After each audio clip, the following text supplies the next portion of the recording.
কারো কোনো সমস্যা থাকলে কমেন্টে জানাও, আমি লাইভের মধ্যেই আছি। আচ্ছা, আজকে হচ্ছে আমাদের ক্র্যাশ কোর্সের অর্গানিক কেমিস্ট্রির মাস্টার ক্লাস। অর্গানিক কেমিস্ট্রির মাস্টার ক্লাসে আমরা মোটামুটি যতটুকু অর্গানিক কেমিস্ট্রি জানা দরকার ততটুকু পড়ার চেষ্টা করব, দেখার চেষ্টা করব। আর কোনো সমস্যা থাকলে কমেন্টে জানিয়ে দিতে পারো ক্লাস। আর আর এই ক্লাসের পিডিএফটা তো যারা ক্র্যাশ কোর্সে ভর্তি আছো তাদের জন্য, আর যারা লাইভে দেখতেছো ফেসবুক থেকে, ফেসবুক লাইভে তো দেখতে পারবা, বাট রেকর্ডেডটা পাবা না। রেকর্ডেডটা যারা ক্র্যাশ কোর্সে ভর্তি আছে তাদের জন্য রেকর্ডেডটা থাকবে। সরাসরি চলো আমরা ক্লাসে চলে যাই। দেখো, এখান থেকে সর্বপ্রথম জানতে হবে যে অর্গানিক কেমিস্ট্রিতে প্রাচুর্যতার কারণ কি। অর্গানিক কেমিস্ট্রি প্রাচুর্যতার মেনলি তিনটা কারণ আছে, ক্যাপস দিয়ে মনে রাখা যায়। এখানে কোথাও লেখা আছে না ক্যাপস। ক্যাপসের ক দিয়ে হইতেছে ক্যাটেনেশন, ক্যাটেনেশন। তারপর স দিয়ে হচ্ছে সমানতা, সমানতা আইসোমার। এন্ড প দিয়ে হইতেছে পলিমারকরণ বা পলিমারাইজেশন। ক্যাপস দিয়ে তিনটা জিনিস আমরা মনে রাখবো, যে এখান থেকে অর্গানিকের অর্গানিক কেমিস্ট্রি মূল। তারপরে সামনের দিকে আসবে, এখান থেকে কয়েকটা যারা ভার্সিটিতে পরীক্ষা দিবা ভাইয়া, দয়া করে ফিউরান, থায়োফিন, পাইরোল, পিরিডিন এগুলো সংকেতগুলো শিখো। এগুলো নিয়ে বিস্তারিত এখন কথা বলতে চাইতেছি না, বইয়ের এমসিকিউতে বারবার আছে এগুলো। ফিউরানের সংকেত কি, পাইরোলের সংকেত কি, পিরিডিনের সংকেত কি। তো তোমার এগুলা জানা ফরজ তোমার জন্য। ফিউরানের সংকেতে একটা জিনিস খেয়াল করবো, ও আছে ফিউরান, মাঝখানে ও অক্সিজেন কথাটা আছে, যার কারণে ফিউরান ও। আর তারপরে পাইরোল, পাইরোলের সংকেতের মধ্যে দেখবা যে এখানে এনএইচ আছে, এভাবে মনে রাখা যায়। পাইরোলের সংকেতের মধ্যে এনএইচ আছে, ফিউরান, পাইরোল। তারপরে পিরিডিন, পিরিডিনের মধ্যে দেখবা যে নাইট্রোজেন আছে। পিরিডিনের সঙ্গেটা কিন্তু বেনজিনের মতোই, অ্যারাউন্ড লাইক বেনজিন, বেনজিনের মধ্যে, জাস্ট এখানে তোমার নাইট্রোজেনটা অ্যাড করে দিছে পিরিডিনের মধ্যে। এই কয়টা কথা। তারপর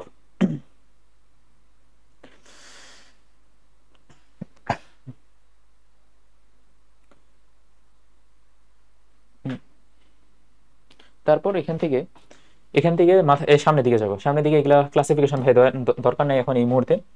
অর্গানিক কেমিস্ট্রিতে তোমার মিথিনিল মূলকের পার্থক্য থাকে, এই ওয়ার্ডটা পড়বা। যে একটা সমগোত্রীয় শ্রেণীতে বা হোমোজেন বা হোমোলোগাসের মধ্যে বা হোমোলোগের মধ্যে বা সমগোত্রীয় শ্রেণীতে মিথিনিল মূলক CH2 পার্থক্য থাকে। তারপর কার্যকরী মূলক পার্টের মধ্যে, কার্যকরী মূলক পার্টের একটা অগ্রগণ্য দেওয়া আছে, এখান থেকে আমাদের কার্যকরী মূলকগুলো পড়া হয়ে যায়। কার্যকরী মূলকগুলোর মধ্যে সবার প্রথমে তুমি যদি সবগুলো সিরিয়ালি না মনে রাখতে পারো, এভাবে মনে রাখবা যে আমরা অর্গানিক কেমিস্ট্রিতে বেশ কয়েকটা বেসিক পড়ি। সবগুলো বেসিক আমি একটা খাতায় তুলে রাখবো। খাতায় বলতে কি মানে লেখার জায়গায় তুলে রাখবো। এই যে এখানে যে অর্গানিক কেমিস্ট্রি বেসিকের মধ্যে আমরা যদি নর্মাল কার্বন কার্বন সিঙ্গেল বন্ডকে অক্সিডাইজ করি, তাহলে সামনে কার্বন কার্বন ডাবল বন্ড তৈরি হবে। কার্বন কার্বন ডাবল বন্ডকে যদি অক্সিডাইজ করো, তাহলে সামনের দিকে যাবে কার্বন কার্বন ট্রিপল বন্ড তৈরি হবে, জাস্ট বোঝার জন্য আর কি। তারপর কার্বন কার্বন ট্রিপল বন্ডকে যদি অক্সিডাইজ করো, তাহলে তৈরি হবে তোমার অ্যালকোহল, COH দিয়ে আমি প্রকাশ করলাম। অ্যালকোহলকে যদি তুমি জারিত করো, তাহলে তৈরি হবে তোমার অ্যালডিহাইড। অ্যালডিহাইডকে যদি তুমি জারিত করো, তাহলে তৈরি হবে কার্বক্সিলিক অ্যাসিড। এখন এই কথাটা এগুলা কেন বলতেছি, কারণ এটার মধ্যে একটা জিনিস খেয়াল করবা, যে সবার প্রথমে সবার বস হচ্ছে কার্বক্সিলিক অ্যাসিড, এবং কার্বক্সিলিক অ্যাসিডের কিছু ভাই ব্রাদার আছে। ভাই ব্রাদার বলতে যারা তাদের জাতক, কার্বক্সিলিক অ্যাসিডের জাতক। কার্বক্সিলিক অ্যাসিডের জাতক কারা?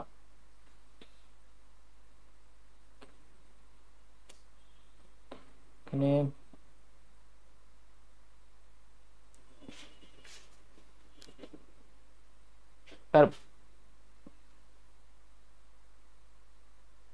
কার্বক্সিলিক অ্যাসিডের জাতক হচ্ছে CO, Cl, acid chloride, CONH2, অ্যাসিডামাইড। তারপরে হচ্ছে তারপরে কার্বক্সিলিক অ্যাসিডের জাতকের মধ্যে তোমার এস্টার আর COOR, এগুলো হচ্ছে কার্বক্সিলিক অ্যাসিডের জাতক, মানে এদের সমগোত্রীয়। বাট আমাদের প্রথমে মাথায় রাখতে হবে অক্সিডাইজ করার জন্য অক্সিজেন দিতে হয়। সামনের দিকে অক্সিজেন দিব। অক্সিজেনটা পাবো কই থেকে? অক্সিজেনটা তুমি পাবা জার্মান অক্সিজেন, পটাশিয়াম, মানে যেগুলা জারো K2Cr2O7 এগুলো থেকে, বা potassium dichromate, potassium permanganate KMnO4, potassium পারম্যাঙ্গানেটের সাথে সালফিউরিক অ্যাসিড, এখান থেকে পাইতে পারো। তারপরে আমাদের ভাইয়া খেয়াল করতে হবে যে কার্বক্সিলিক অ্যাসিডের থেকে যদি আমি পিছনের দিকে যাইতে চাই, যেমন আমি কার্বক্সিলিক অ্যাসিড থেকে অ্যালডিহাইড বানাবো বা কিটোন বানাবো, কিটোন এটার মধ্যে আসবে, কিটোনও আসবে, আর এই দুইটাকে একসাথে বলে কার্বনিল। কিটোন বানানোর জন্য জার্মান হাইড্রোজেন দিব, পিছনের দিকে যাওয়ার জন্য জার্মান হাইড্রোজেন দিব, তার পিছনে আবার যাওয়ার জন্য জার্মান হাইড্রোজেন দিব, তার পিছনে আবার যাওয়ার জন্য জার্মান হাইড্রোজেন দিব। এই কয়টা কথা মাথায় রাখবা। তার পিছনে যাওয়ার জন্য জার্মান হাইড্রোজেন দিব। এখন ভাই জার্মান হাইড্রোজেন আবার কই থেকে পাবো? জার্মান হাইড্রোজেন পাওয়ার জন্য একটা সোর্স আছে lithium aluminium hydride, lithium aluminium hydride, অথবা তোমার যে কোনো গ্রুপ 1 এর মৌল যদি দাও, এই লিথিয়াম একটা গ্রুপ 1 এর মৌল, গ্রুপ 1 এর মৌল দাও, অথবা তুমি যে কোনো বিজারক যদি দাও, গ্রুপ 1 গ্রুপ 2 এর মৌলগুলো তো বিজারকই, ওগুলো যদি যাও তাহলে তোমার পিছনের দিকে যাবে বা বিজারিত হবে। এটা হচ্ছে মেইন বেসিক কথা আমাদের। তারপর তারপরে যেখানে ছিলাম যেখানে ছিলাম এখন এটার সাথে ওটার কি সম্পর্ক? সম্পর্ক হচ্ছে কার্বক্সিলিক অ্যাসিডটা সবার প্রথমে আসবে, কারণ কার্বক্সিলিক অ্যাসিড সবার শেষে ওই জায়গাতে। তারপরে সালফোনিক অ্যাসিড, এটা এগুলা লাগবে না, তুমি তারপরে পড়বা সায়ানাইড, তারপরে পড়বা অ্যালডিহাইড, তারপরে পড়বা কিটোন, তারপরে পড়বা ওইচ। একটা মিল পাইতেছো? আমি কিসের মিল বলতেছি? ওই যে সামনের দিকে পিছনের দিকে যে আসার মিলটা, ওই মিলের কথা বলতেছি। এখন পিছন থেকে সামনের দিকে যাচ্ছি, সবার প্রথমে অগ্রগণতে আসবে কার্বক্সিলিক অ্যাসিড, তারপরে আসবে অ্যালডিহাইড, কিটোন, তারপরে অ্যালকোহল।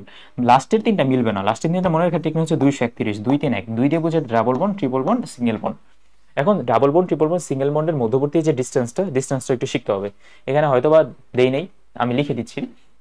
কার্বন কার্বন সিঙ্গেল বন্ডের মধ্যবর্তী দূরত্ব কত, কার্বন কার্বন ডাবল বন্ডের মধ্যবর্তী দূরত্ব কত, কার্বন কার্বন ট্রিপল বন্ডের মধ্যবর্তী দূরত্ব কত, এবং কার্বন, দেখা যাচ্ছে, এবং কার্বন কার্বন বেনজিনের যে কার্বন কার্বন মধ্যবর্তী যে ডিস্টেন্সটা, ওইটার মধ্যবর্তী ডিস্টেন্সটা কত। এটা মনে রাখার টেকনিক হচ্ছে লাস্টে 39 থাকে, 139 এরকম, বা 0.139। এটা লাস্টে হচ্ছে 54 থাকে, তারপর এটা লাস্টে 34 থাকে, আর এটা লাস্টে 20 থাকে। দেখো কার্বন কার্বন ট্রিপল বন্ডের মধ্যবর্তী ডিস্টেন্সটা কম হবে, 20 মধ্যবর্তী ডিস্টেন্স কম হবে। কেন কম হবে? কারণ কারণ বেশি সন্নিবেষ্টিত, আর এখানে কম সন্নিবেষ্টিত, 34 আর এখানে 54। সো এই কথাটা মাথায় রাখলে কিন্তু মোটামুটি হয়ে যায় ট্রিপল বন্ড। আর এটা তো মুখস্থ রাখতে হবে, বেনজিনের ক্ষেত্রে 0.139।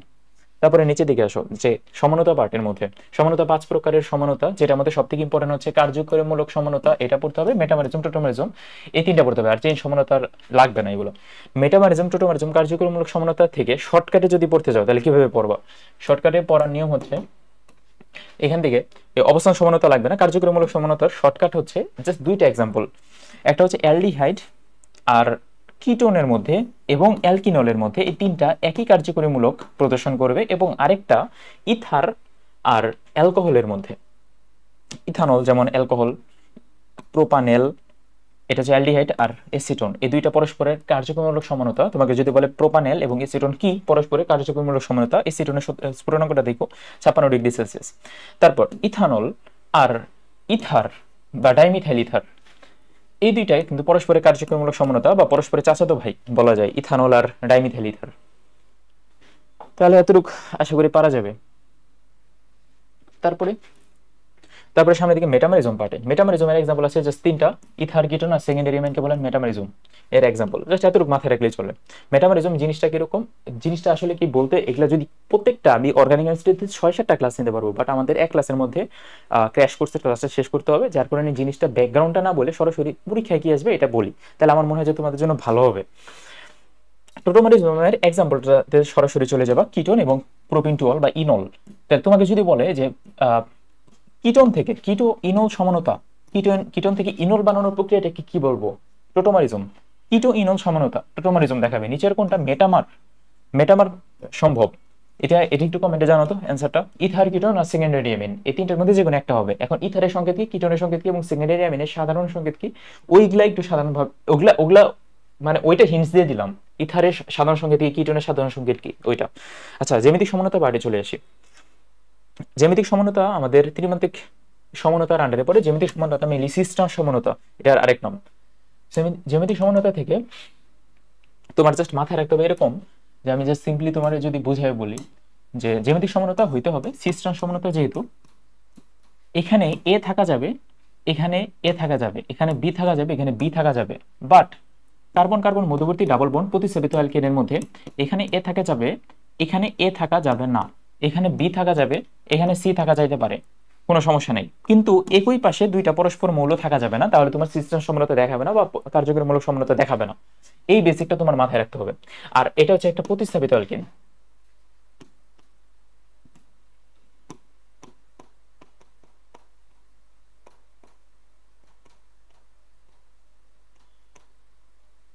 That's it. তারপর সামনের দিকে আসি। অ্যালকিন আচ্ছা, আলোক সক্রিয় সমানুতাতে পার্টে চলে আসো। আচ্ছা, প্রতিস্থাপিত অ্যালকিনের ক্ষেত্রে বইয়ের এমসিকিউতে তুমি শর্টকাট একটা জিনিস বের করতে পারো, যে যেগুলা মানে যে অ্যালকিনগুলা, যেমন বিউটিন টু হচ্ছে আমাদের প্রতিস্থাপিত অ্যালকিন। তারপরে হচ্ছে হেক্সিন 3, এটা একটা প্রতিস্থাপিত অ্যালকিন। সো প্রতিস্থাপিত অ্যালকিনগুলো চেনার উপায় হচ্ছে, বা জ্যামিতিক সমানতা চেনার উপায় হবে, বিউট মানে 4 কার্বন বিশিষ্ট এবং মাঝে যে 2 ওইটা থাকবে, হেক্স মানে 6 কার্বন বিশিষ্ট মাঝে যে 3 ওইটা থাকবে। তাহলে এইভাবে আমি দেখলেই চিনতে পারবো যে এটা হচ্ছে প্রতিস্থাপিত অ্যালকিন বা কার্যক্রমমূলক সমানতা, সরি জ্যামিতিক সমানতা। বুঝতে পারতেছো অর্পা? চ্যাটে জানাও। তারপর সামনের দিকে আসি। সামনের দিকে হচ্ছে আলোক সক্রিয় সমানতার এক্সাম্পল কি এবং আলোক সক্রিয় সমানতার বৈশিষ্ট্য কি, জাস্ট এই দুইটা কথা মাথায় রাখতে হবে। আলোক সক্রিয় সমানতাতে অপ্রতিসম কার্বন থাকবে এবং কাইরাল কেন্দ্র থাকতে হবে। এখানে উভয় কনফিগারেশন পরস্পরের দর্পণ প্রতিবিম্ব হবে এবং পরস্পরের উপর অসমাপতিত হবে, তিনটা কথা মাথায় রাখবা। এখানে একটা এক্সাম্পল দেওয়া আছে ল্যাকটিক অ্যাসিড। ল্যাকটিক অ্যাসিডের এটা একটা কাইরাল কার্বন। কাইরাল কার্বনে এক হাতে একটা, আরেক হাতে একটা, আরেক হাতে একটা, আরেক হাতে ধরানো এক্স, আরেক হাতে আরেকটা জিনিস, চার হাতে চারটা জিনিস থাকলে ওইটা কাইরাল কার্বন। এখন পরীক্ষায় আসবে কি, মেডিকেলে ভর্তি পরীক্ষা 2 দিন বাকি, এখন পরীক্ষায় আসবে হচ্ছে নিচের কোনটিতে কাইরাল কার্বন বিদ্যমান। বইয়ের এমসিকিউ সরাসরি নিচের কোনটিতে 2টা কাইরাল কার্বন আছে, নিচের কোনটিতে একটা কাইরাল কার্বন আছে। আমি তোমাকে একটা সিম্পল এক্সাম্পল দিয়ে বুঝাই দিতে পারবো, যেমন বিউটিন টু এটা কি আলোক সক্রিয় সমানতা? প্রথম এমসিকিউ, হ্যাঁ এটা আলোক সক্রিয় সমানতা। এটাতে কয়টা কাইরাল কার্বন আছে এটা বুঝবা কেমনে? এটা তুমি আগে আঁকবা, আঁকতে আঁকতে তোমার একটা স্কিল ডেভেলপ হবে, স্কিল দেখে তুমি বুঝবা যে এটাতে কয়টা কাইরাল কার্বন আছে। বিউটিন 2 এর সংকেতের মধ্যে দেখা যাবে যে সবগুলাতেই কার্বনে এই যে হাইড্রোজেন আছে, হাইড্রোজেন আছে, হাইড্রোজেন আছে, বাট বিউটিন 2 নাম্বার কার্বনে, বিউটিন 2 না তো বিউটানল 2, আয় হাই, বিউটিন 2 তো জ্যামিতিক সমানতা, বিউটানল 2, বিউটানল, হ্যাঁ 2 নাম্বার কার্বনে হাইড্রোক্সিল গ্রুপটা আছে। কারণ এখানে হাইড্রোক্সিল আছে, এখানে CH3 আছে, আর বাকিগুলোতে হাইড্রোজেন আছে, এখানে হাইড্রোজেন আছে, হাইড্রোজেন আছে, হাইড্রোজেন আছে, হাইড্রোজেন আছে, হাইড্রোজেন আছে। এখন নিয়মটা হচ্ছে এটাই যে আলোক সক্রিয় সমানতা হওয়ার নিয়ম হবে এটা, যে আমার এক কার্বনের সাথে 4 হাতে 4টা জিনিস লাগবে। এক কার্বনের 4 হাতে 4টা জিনিস এখানে নাই, এখানে নাই, এই কার্বনের মধ্যে নাই কারণ হাইড্রোজেন আছে, এই কার্বনে আছে না, এই কার্বনে নাই কারণ 2টা হাইড্রোজেন আছে, তার হাতে 4টা জিনিস নাই। বাট এই কার্বনে আছে, এই 2 নম্বর কার্বনটাতে আছে, কারণ এই 2 কার্বনে এক হাতে একটা কার্বন, আরেক হাতে আরেকটা কার্বন, আরেক হাতে আরেকটা CH3, আরেক হাতে পুরো আরেকটা জিনিস। সো বিউটানল 2 এই টাইপের কথাবার্তাগুলো, বা 2 মিথাইল 2 বিউটানল, এখানেও একটা কাইরাল কার্বন আছে। তুমি এটা লিখে লিখে যখন প্র্যাকটিস করবে তখন তুমি বুঝতে পারবে যে ভাই কোথায় কয়টা কাইরাল কার্বন আছে বা কোথায় কি আছে। আশা করি এটা পারা যাবে। সামনের দিকে আসি বেনজিন এবং টোলিন প্রস্তুতির পার্টে।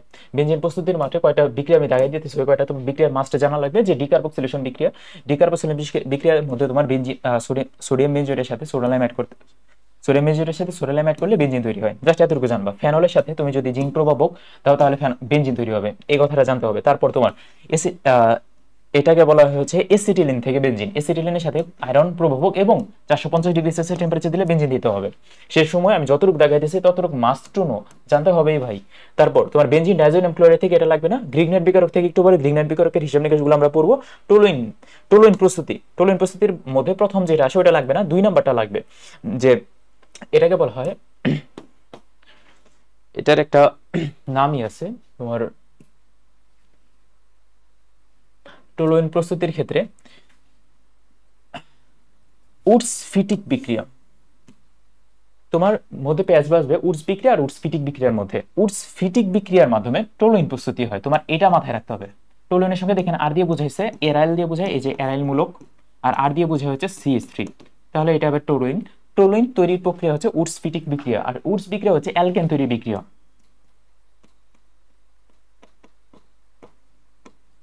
অ্যালকেন। ওকে, তাহলে আমরা মোটামুটি এই বেসিকটুকু পারবো। অ্যারোমেটিক হাইড্রোকার্বনের বিক্রিয়া, এখন এই অ্যারোমেটিক হাইড্রোকার্বন বিক্রিয়ার মধ্যে সংযোজন বিক্রিয়া এ পার্টে যাব। সংযোজন বিক্রিয়া যাওয়ার আগে আমরা বেশ কয়েকটা বেসিক এখানে শিখবো। প্রথম বেসিক গ্রিগনেট বিকারক থেকে কি কি পাবো ওইটার বেসিক, তারপরে বেসিক বিক্রিয়া কয় ধরনের এটার বেসিক, কোনটা মেটা নির্দেশক কোনটা অর্থপ্যারা নির্দেশক এটার বেসিক, কোনটা বেনজিন বল সক্রিয়কারী এটার বেসিক, ওজোনোলাইসিসের বেসিক। এই কয়টা সবগুলো বেসিক জানার পরে তারপর আবার এখানে ব্যাক করতেছি। চলো সরাসরি আমরা ক্লাসে যাই। ওর বাকি বুঝতেছো কিছু? তুমি ক্লাসে আসো ভাই? ভাই আমি মাত্র জয়েন করলাম। আচ্ছা ঠিক আছে, সমস্যা নেই, সমস্যা নেই। তুমি এই রেকর্ডেড তো থাকবে, ক্র্যাশ কোর্সের যারা আছে সবারই রেকর্ডেড থাকবে। তুমি একটা জিনিস বললো তো, যে ঘোলা দেখা গেলে আমাকে একটু চ্যাটে জানাই দিও, ঘোলা দেখা গেলে কোনো কিছু।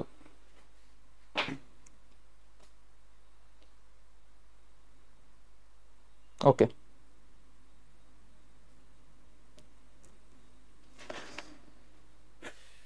মানে আমাকে আমার ক্লিয়ার দেখা যাবে, বাট ব্ল্যাকবোর্ড ঘোলা দেখা গেলে একটু জানাও। আর ফেসবুক থেকে তো দেখতেছি পোলাপানরা, ফেসবুক থেকে কি কোনো কমেন্ট কমেন্ট আসে? না, ফেসবুক থেকে কমেন্ট করতে পারো, আমি কিন্তু কমেন্ট চেক করতেছি, কোনো প্রবলেম নাই। ওকে ওকে ওকে।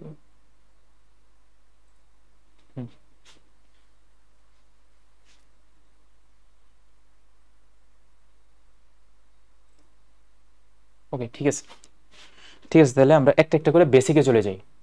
অর্পা এখানে ভালো মতো খেয়াল করো।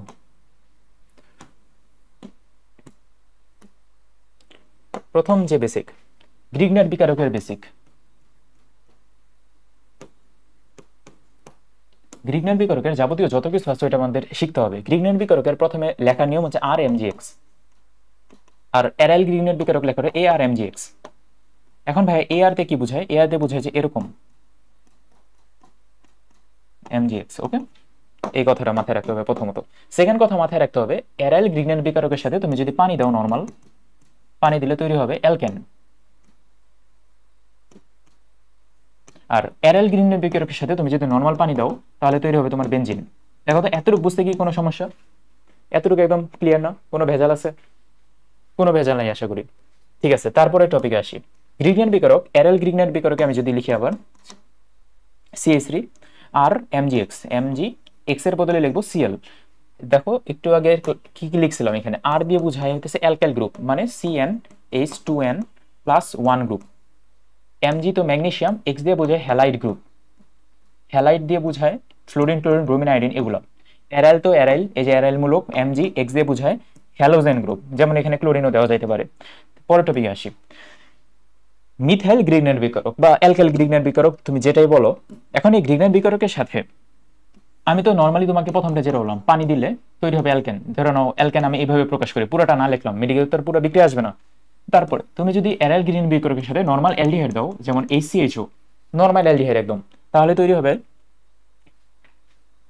তৈরি হবে তোমার 1 ডিগ্রি অ্যালকোহল।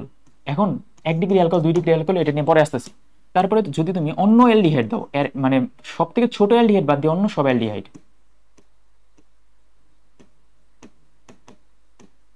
অন্য অ্যালডিহাইড দিলে তাহলে তৈরি হবে 2 ডিগ্রি অ্যালকোহল। এখন 2 ডিগ্রি অ্যালকোহল ভাই পরে আসতেছি। তারপরে তুমি যদি কিটোন দাও এখানে, তাহলে তৈরি হবে তোমার 3 ডিগ্রি অ্যালকোহল। তারপরে তুমি যদি এখানে কার্বন ডাইঅক্সাইড দাও, তাহলে তৈরি হবে তোমার কার্বক্সিলিক অ্যাসিড। দেখো তো, এই 4টা কথা তোমার মাথায় রাখা লাগবে গ্রিগনার বিকারকের পার্ট থেকে। গ্রিগনার বিকারক থেকে 4টা কথা মাথায় রাখতে পারলে তার পরবর্তী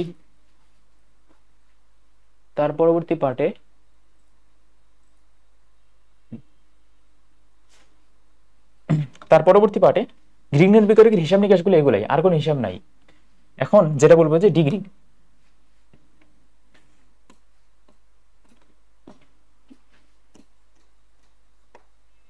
ভাই আমি যখন লিখি, লেখা কি খোলা দেখা যায় নাকি ফোকাসকে আমাকে করে নাকি লেখাকে করে?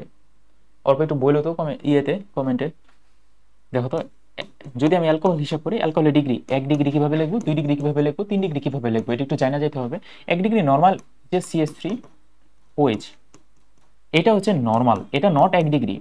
1 ডিগ্রিটা লেখার নিয়ম হচ্ছে এরকম, তুমি এটা হচ্ছে নর্মাল জিনিস, নর্মাল জিনিসের সাথে CH2 দিবা, OH একটা হাইড্রোজেন বাদ দিবা এবং একটা আর গ্রুপ দিবা, মানে অ্যালকাইল গ্রুপ দিবা। 2 ডিগ্রি লেখা নিয়ম হবে যে নর্মালটা থেকে 2টা হাইড্রোজেন বাদ দিবা, একটা হাইড্রোজেন দিবা, 2টা হাত বাকি থাকবে, 2টা হাতের মধ্যে 2টা আর গ্রুপ দিবা। আর এখানে 3 ডিগ্রির মধ্যে 3টা হাতের মধ্যে 3টা আর গ্রুপ দিবা, আর একটা হাইড্রোক্সিল দিবা, তাহলে হয়ে যাবে হিসাব। ঠিক আছে, তারপর এটা তো গেলে অ্যালকোহল, তুমি বাকিগুলারে তাহলে আশা করি পারবা। যেমন যদি তোমাকে বলে যে কার্বক্সিলিক অ্যাসিড, 3 ডিগ্রি লেখো, তাহলে কিভাবে লেখবা? 3টা আর দিবা, 3 হাতে, আর আর আর, তারপরে কার্বক্সিলিক অ্যাসিড, শেষ। Carboxylic acid. বাট তোমাকে যদি বলে অ্যামোনিয়া, অ্যামোনিয়া এটা হচ্ছে নর্মাল, নর্মাল থেকে 1 ডিগ্রি বানানো নিয়ম হচ্ছে একটা হাইড্রোজেন বাদ দিবা, তাহলে N আর, তারপরে 2টা হাইড্রোজেন, তারপরে N এর সাথে যদি তুমি 3টা আর দাও এরকম, নাইট্রোজেনে তো হাতে 3টা, 3টা আর দাও, তাহলে এটা হবে 3 ডিগ্রি অ্যামিন। সিম্পল কথা। তাহলে primary amine, secondary amine, tertiary amine, এই 3টা অ্যামিন আশা করি পারা যাবে। তার পরবর্তী টপিকে চলে আসি। রিগ্নার বিকারক শেষ। এখন যদি তোমাকে বলে ওজোনোলাইসিস, ওজোনোলাইসিসের যত রকমের বিক্রিয়া আছে ওগুলা দেখার চেষ্টা করো। প্রথমে বেনজিনকে ওজোনোলাইসিস যদি করো, আচ্ছা ওজোনোলাইসিসের বিস্তারিত আমরা না পড়ে সরাসরি পড়ি। বেনজিনকে ওজোনোলাইসিস করার জন্য 3টা ওজন দিতে হবে, যতগুলা ডাবল বন্ড ততগুলা ওজন দিতে হয়। 3টা ওজন দিলে তৈরি হয় গ্লাইঅক্সল, সিএইচও সিএইচও, এটা নাম হবে গ্লাইঅক্সল।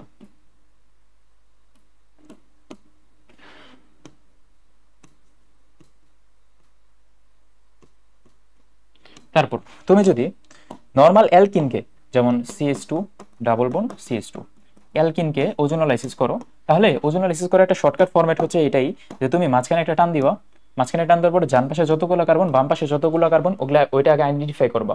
বাম পাশে যতগুলো কার্বন তত কার্বন বিশিষ্ট অ্যালডিহাইড, ডান পাশে যত কার্বন তত কার্বন বিশিষ্ট অ্যালডিহাইড। এইটাই এই CHO এই CHO।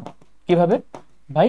এই যে একটা কার্বন এখানে, এই যে এখানেও একটা কার্বন, এখানে একটা কার্বন, এখানে একটা কার্বন। তাহলে একটু হার্ডওয়্যারের দিকে চলে যাই। হার্ডওয়্যারের দিকে ধরে নাও CH3 CH2 CH double bond CH2, এটা কি হয়েছে? 1 2 3 4, হ্যাঁ ঠিক আছে। এটাকে যদি তুমি ওজোনোলাইসিস করো একটা ওজনই দিবা, কারণ একটাই ডাবল বন্ড আছে। আর আমরা কি বলছিলাম? ডাবল বন্ডের মধ্যে একটা টান দিবা, টান দেওয়ার পরে বাম পাশে যতগুলো কার্বন, এই পাশে যতগুলো কার্বন তত কার্বন বিশিষ্ট একটা অ্যালডিহাইড, এই পাশে যতগুলো কার্বন তত কার্বন বিশিষ্ট অ্যালডিহাইড। এইখান থেকে তাহলে 3 কার্বন বিশিষ্ট অ্যালডিহাইড আসবে, CH3 CH2 CHO। আর এখান থেকে আসবে 2 কার্বন বিশিষ্ট aldehyde, CH3 CHO। That's it.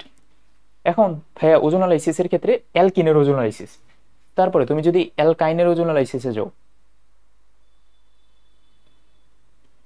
অ্যালকাইনের ওজোনোলাইসিসের ক্ষেত্রে হিসাবটা কেমন আসবে? ধরে নাও CH3, তারপরে C ট্রিপল বন্ড CH, এটাকে ওজন অ্যাড করবা, ওজন একটা অ্যাড করবা, অ্যাড করার পরে এখানে আবার টান দিবা, টান দেওয়ার পরে ডান পাশে যতগুলো কার্বন, বাম পাশে যতগুলো কার্বন, ডান পাশের কার্বন সংখ্যা অনুযায়ী কার্বক্সিলিক অ্যাসিড বসবে এই COOH, এবং এই পাশে যতগুলো কার্বন তত কার্বন কার্বক্সিলিক অ্যাসিড আসবে, যেমন CH3COH।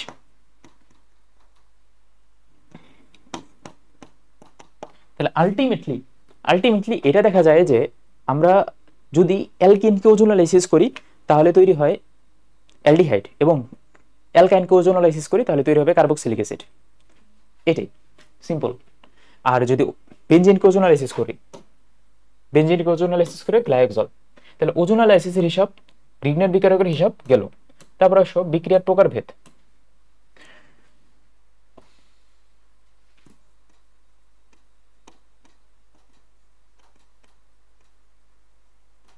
বিক্রিয়ার প্রকার হয় 3 রকমের অর্গানিক কেমিস্ট্রি অনুযায়ী। একটা হয় প্রতিস্থাপন সাবস্টিটিউশন, একটা হয় সংযোজন এডিশন, আর একটা হয় অপসারণ। এই 3টা নিয়ে কথা বলবো। প্রথমে আসো প্রতিস্থাপন। প্রতিস্থাপন আবার হয় 2 রকমের, একটা হচ্ছে ইলেকট্রোফিলিক প্রতিস্থাপন, একটা হয় নিউক্লিওফিলিক প্রতিস্থাপন। সংযোজন হয় 2 রকমের, একটা ইলেকট্রোফিলিক সংযোজন, নিউক্লিওফিলিক সংযোজন। অপসারণ একটু পরে আসতেছে, E1 আর E2, ওটা আমাদের লাগবে না আজকে। মেইন কথা হচ্ছে ইলেকট্রোফিলিক প্রতিস্থাপন কোনটা, নিউক্লিওফিলিক প্রতিস্থাপন কোনটা, ইলেকট্রোফিলিক সংযোজন কোনটা, নিউক্লিওফিলিক সংযোজন কোনটা, এই 3টা বোঝার উপায় কি? আগে আমরা বেসিক কয়েকটা জিনিস শিখি। A + B = যদি হয় তোমার C, তাহলে এটা একটা সংযোজন বিক্রিয়া। কিন্তু তোমাকে যদি A + B = C + D এরকম কোন একটা যদি পাও, তাহলে তোমার এটা বুঝতে হবে প্রতিস্থাপন বিক্রিয়া। কিভাবে বুঝবো কোনটা প্রতিস্থাপন বিক্রিয়া? বিক্রিয়া বোঝার উপায় হচ্ছে, তুমি যদি একটা CH3 CO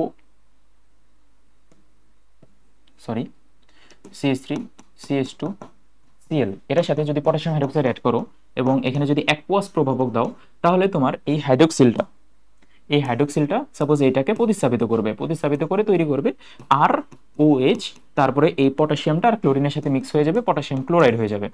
তাহলে দেখো তো এখানে এই রুল ফলো করছে কিনা, A + B = C + D।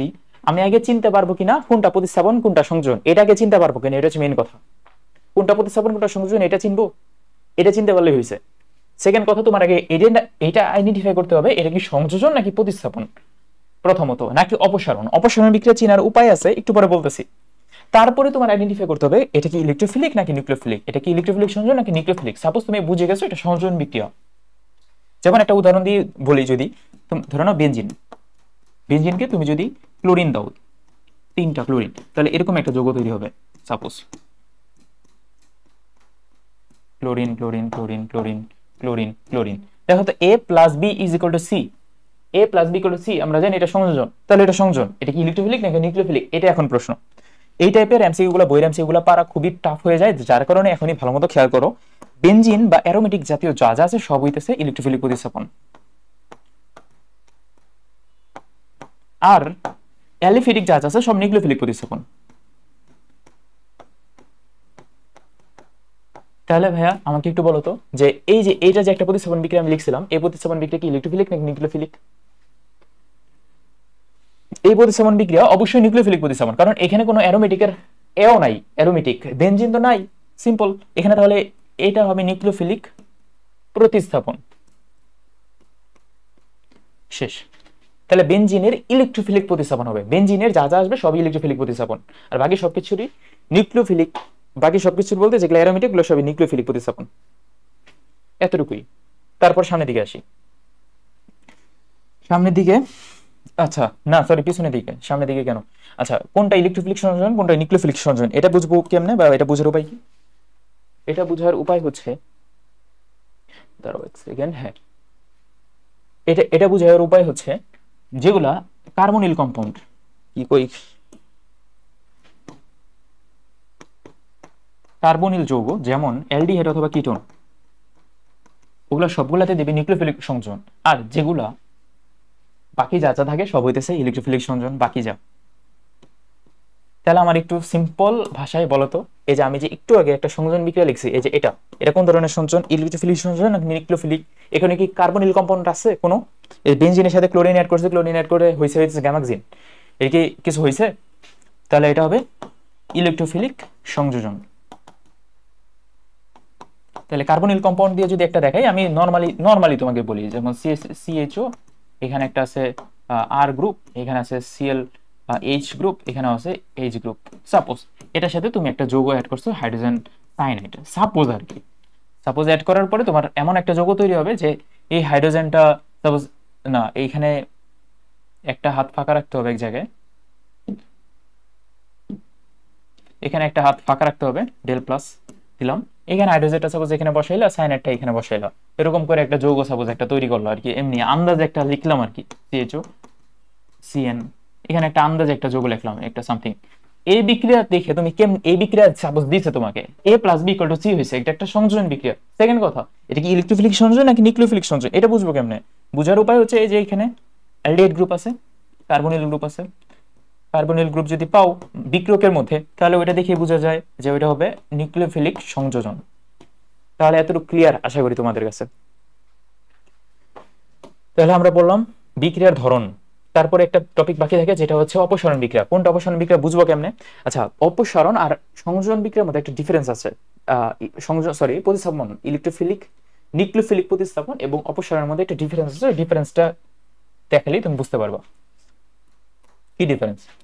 ধরে নাও CH3 CH2 Cl, এটার সাথে পটাশিয়াম হাইড্রোক্সাইড এড করছো, আবার সেম বিক্রিয়া CH3 CH2 Cl, এটার সাথে পটাশিয়াম হাইড্রোক্সাইড এড করছো, সেম বিক্রিয়া, বাট একটা জায়গায় ঝামেলা, এখানে হচ্ছে অ্যাকুয়াস আর এখানে হচ্ছে অ্যালকোহলীয় প্রভাবক।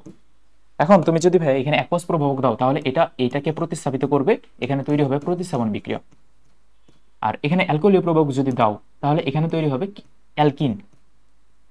কত কার্বন বিশিষ্ট অ্যালকিন? যত কার্বন বিশিষ্ট আমাদের যৌগটা থাকে বা অ্যালকাইল হ্যালাইড থাকে, তত কার্বন বিশিষ্ট অ্যালকিন। তুমি যদি অ্যালকোহলীয় কোন একটা প্রভাবক দাও এবং উৎপাদক যদি তুমি পাও, এখানে তাহলে লিখে দিই, যদি তুমি অ্যালকোহলীয় প্রভাবক এবং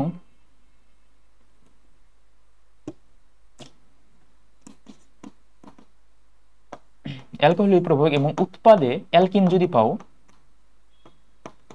তাহলে ওইটাই হয়ে যাবে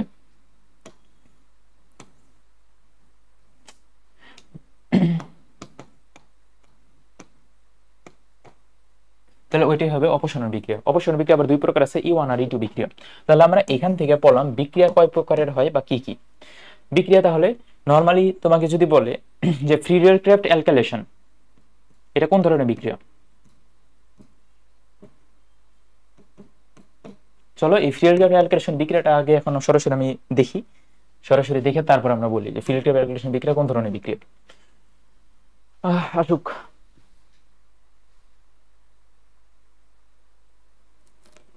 হায় হায় হয়ে গেল। আচ্ছা আস্তে আস্তে, সমস্যা নেই। অর্পা কি বুঝতেছো? আচ্ছা আমি লেখার সময় কি পিছনে ব্লার হয়? এটা মেবি স্লিপ হয়ে গেছে হচ্ছে। আচ্ছা, দেরি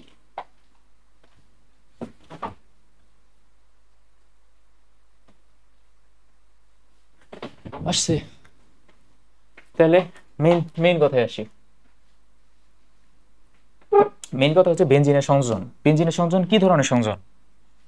আমরা জানি বেনজিনের সব সংযোজন হবে ইলেকট্রোফিলিক সংযোজন। কেন? কারণ কার্বনিল মূলক থাকলে ওইটা হবে নিউক্লিওফিলিক সংযোজন। তাহলে বেনজিনের সাথে হাইড্রোজেন সংযোজন করবে, এবং হাইড্রোজেন সংযোজন করলে আমরা জানি নিকেল প্রভাবক দিতে হয় এবং 200 ডিগ্রি সেলসিয়াস টেম্পারেচার দিতে হয় হাইড্রোজেন যদি সংযোজন করো তাহলে। এতটুকু মাথায় রাখতে হবে। তারপর তারপর মাথায় রাখতে হবে এখানে হাইড্রোজেন সংযোজন করলে তৈরি হবে সাইক্লোহেক্সেন C6H12। তারপর জীবাণুনাশক হিসেবে ব্যবহার করে গ্যামাক্সিন বা লিনডেন। লিনডেন লিনডেনের সংকেত হবে C6H6Cl6। এটা একটু আগে আঁকছিলাম। এখানে সূর্যালোক দিতে হয় এবং ক্লোরিন দিতে হয়, এবং এই সংযোজনটা হবে ইলেকট্রোফিলিক সংযোজন, এবং এটা একটা জীবাণুনাশক বেনজিন হেক্সাক্লোরাইড বা গ্যামাক্সিন পাউডার। তারপরে ওজোন সংযোজন। ওজোন সংযোজন একটু আগে পড়লাম আমরা, গ্লাইকোজল। আচ্ছা, বেনজিনের ইলেকট্রোফিলিক প্রতিস্থাপন এই পার্টের মধ্যে চলে আসুন। বেনজিন ইলেকট্রোফিলিক প্রতিস্থাপনের মধ্যে এই যে এই বিক্রিয়াটা দিকে খেয়াল করো। আমি একটা ক্লোরিন অ্যাড করছি, এটা বি, এটা সি এবং এটা ডি। তাহলে এটা হবে প্রতিস্থাপন বিক্রিয়া। প্রতিস্থাপন বিক্রিয়ার মধ্যে এটা কোন ধরনের প্রতিস্থাপন বিক্রিয়া? এটা হবে ইলেকট্রোফিলিক প্রতিস্থাপন বিক্রিয়া বেনজিনের। আর এই বিক্রিয়াটাই হচ্ছে বেনজিনের হ্যালোজেনেশন বিক্রিয়া। তারপরে হ্যালোজেনেশন বিক্রিয়া ম্যাগনেসিয়াম আমাদের এখন আর দরকার নাই। নাইট্রেশন বিক্রিয়া, নাইট্রেশন বিক্রিয়া একটা বেনজিনের ইলেকট্রোফিলিক প্রতিস্থাপন বিক্রিয়া। সবই ইলেকট্রোফিলিক প্রতিস্থাপন। বেনজিন থাকলে ইলেকট্রোফিলিক প্রতিস্থাপন, আর কোনো কথাই নেই। তারপরে এখানে আরো কয়েকটা পার্ট দিছে, এটা পারলে তোমরা পড়ো। মধ্যম তেল আর ভারী তেল, এই দুইটা পার্ট পড়ো। তারপর যেটা বলতেছিলাম যে ফ্রি রেডিক্যাল ক্যালকুলেশন বিক্রিয়া, তাহলে এটা কোন ধরনের বিক্রিয়া? তুমি বইটা খুলো, এটা হবে ইলেকট্রোফিলিক প্রতিস্থাপন বিক্রিয়া। টলুইন তৈরির প্রক্রিয়া একটা, বেনজিন থেকে টলুইন তৈরির বিক্রিয়া ফ্রি রেডিক্যাল অ্যালকাইলেশন। এই বিক্রিয়াটা হচ্ছে ইলেকট্রোফিলিক প্রতিস্থাপন বিক্রিয়া। তারপরে এই বিক্রিয়ার কয়টা সংকেত আমরা শিখলামই, কিন্তু এখান থেকে আরো কয়েকটা ইম্পর্টেন্ট বিষয় জানা দরকার।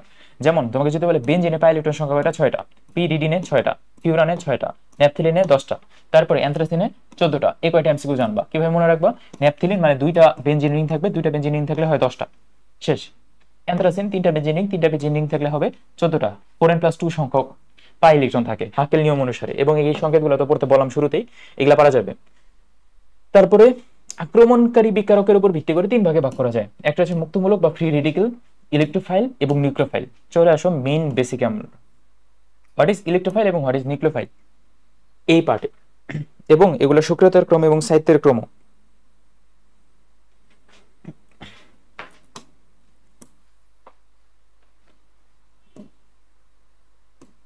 ইলেকট্রোফাইল, ফাইল মানে হচ্ছে আকর্ষণ করে, যেগুলা নিজে পজিটিভ, যেমন অ্যালুমিনিয়াম 3+, ওগুলো হচ্ছে ইলেকট্রোফাইল। কিন্তু কিছু কিছু দেখা যায় যে প্রসম ইলেকট্রোফাইল, যেগুলা দেখে বোঝা যায় না যে ওটা ইলেকট্রোফাইল, মানে যারা নিজেরা পজিটিভ, যেমন অ্যালুমিনিয়াম ক্লোরাইড ইলেকট্রোফাইল, তারপর আয়রন ক্লোরাইড ইলেকট্রোফাইল। তারপর তোমাকে যদি বলে কোনগুলো নিউক্লিওফাইল, যেটা নিউক্লিয়াসকে আকর্ষণ করে তারা নিউক্লিওফাইল। নিউক্লিয়াসকে আকর্ষণ করে তারাই যারা নিজে নেগেটিভ, যেমন ক্লোরিন মাইনাস, ব্রোমিন মাইনাস, এগুলো।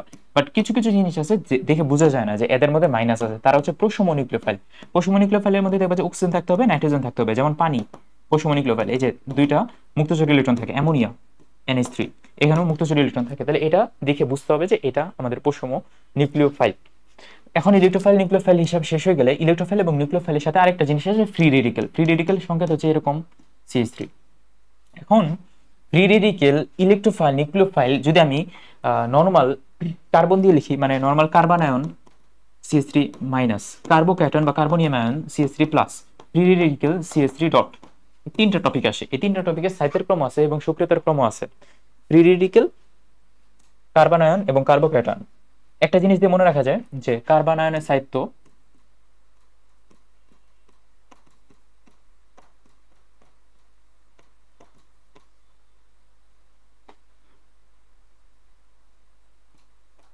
কার্বন আয়নের সাহিত্য SN2 এর সক্রিয়তা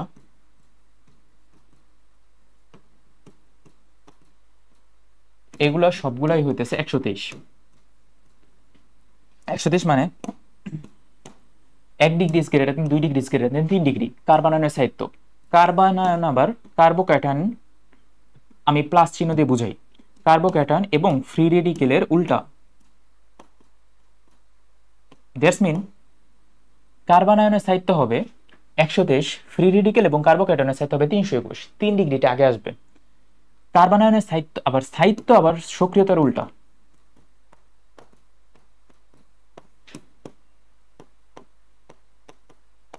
এই দুইটা কথা মাথায় রাখতে হবে। স্থায়িত্ব যদি সক্রিয়তার উল্টা হয়, তাহলে কার্বন আয়নের স্থায়িত্ব যদি হয় 123, কার্বন আয়নের সক্রিয়তা হবে 321। তাহলে এইভাবে তুমি যদি একটা কথা মাথায় রাখতে পারো এখান থেকে, যে কার্বন আয়নের স্থায়িত্ব 123 এবং SN2 এর সক্রিয়তা 123, তাহলে SN1 এর সক্রিয়তা হবে 321। সিম্পল কথা। তারপরে কার্বন আয়নের স্থায়িত্ব যদি হয় 123, তাহলে কার্বোক্যাটায়নের স্থায়িত্ব কত হবে?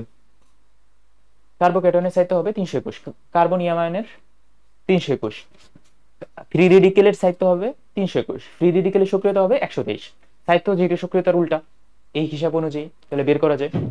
এগুলো আশা করি পারা যাবে, পারবা। তারপরে স্থায়িত্ব সক্রিয়তা গেল, এটা তো মাঝখানে। তারপরে আসি পরবর্তী টপিকে, যেটা হচ্ছে মেটা নির্দেশক এবং অর্থোপেরা নির্দেশক।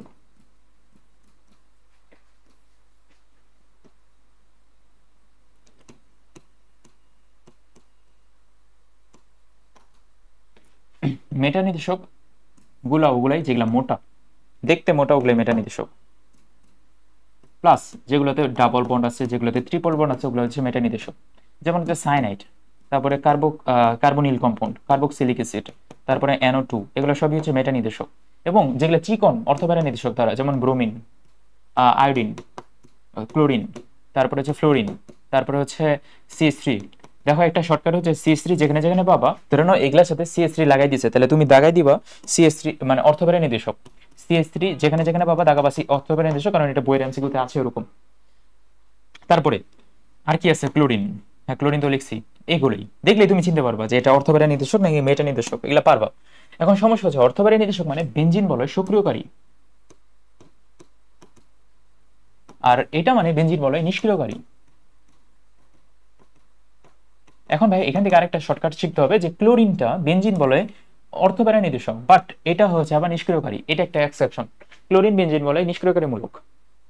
ওকে, এতটুকু যদি শিখে যাও তাহলে সামনের দিকে আসো। সামনের দিকে ধরো না, এখানে লেখা আমি CH3, এখানে লিখলাম নর্মাল বেনজিন, এবং এখানে যদি আমি লিখি কার্বক্সিলিক অ্যাসিড।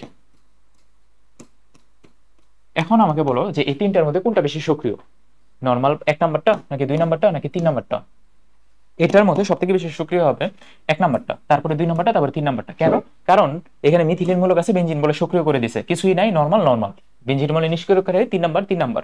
তার মানে তুমি যদি কোনো একটা অর্থোপেরা নির্দেশক পাও, তাহলে দাগাই দিবা সবার প্রথমে, ওইটা হচ্ছে সব থেকে বেশি সক্রিয়। যদি তুমি মেটা নির্দেশক পাও, তাহলে ওইটা দাগাই দিবা নিষ্ক্রিয়কারী। ঠিক আছে, তারপরে আরো কয়েকটা টপিকে আসি। যেমন তোমাকে যদি একটা যৌগের সাথে, সাপোজ বেনজিনের সাথে মিথাইল গ্রুপ দিছে, একটা যৌগের সাথে ক্লোরাইড গ্রুপ দিছে, একটা যৌগের সাথে অ্যালকোহল গ্রুপ, মানে একটা যৌগ মানে কি বলে ফেনল, আরেকটার সাথে কার্বক্সিলিক অ্যাসিড দিছে। তিনটা এক্সাম্পল দিয়ে তো সবকিছু এখানে মাথায় রাখা যাবে। এখানে কয়েকটা ইফেক্ট দেখা যাবে বেনজিন বলয়ের মধ্যে। কয়টা ইফেক্ট আছে? 4টা ইফেক্ট আছে, plus I effect, minus I effect, plus M effect, minus M effect. যদি তুমি কোনো বেনজিন বলয় অথবা কোনো কিছুর সাথে কার্বক্সিলিক অ্যাসিড বা মেটা নির্দেশক পাও, তাহলে ওইটা হবে মাইনাস এম ইফেক্ট। যদি তুমি কোনো কিছুর সাথে ক্লোরাইড টোরাইড এগুলা হ্যান ত্যান অনেক কিছু পাও, তাহলে সেটা হবে মাইনাস আই ইফেক্ট। যদি তুমি অ্যালকাইল গ্রুপ বা আর গ্রুপ পাও কোনো কিছুর সাথে অ্যাড করা, তাহলে এটা হবে প্লাস আই ইফেক্ট। এবং তুমি এই যে হ্যালাইড গ্রুপ, মিথাইল গ্রুপ, মেটা নির্দেশক, এগুলা বাদে অন্য যা কিছু পাবা, বাকি যা যা যা পাবা ওগুলা সবকিছু প্লাস এম ইফেক্ট।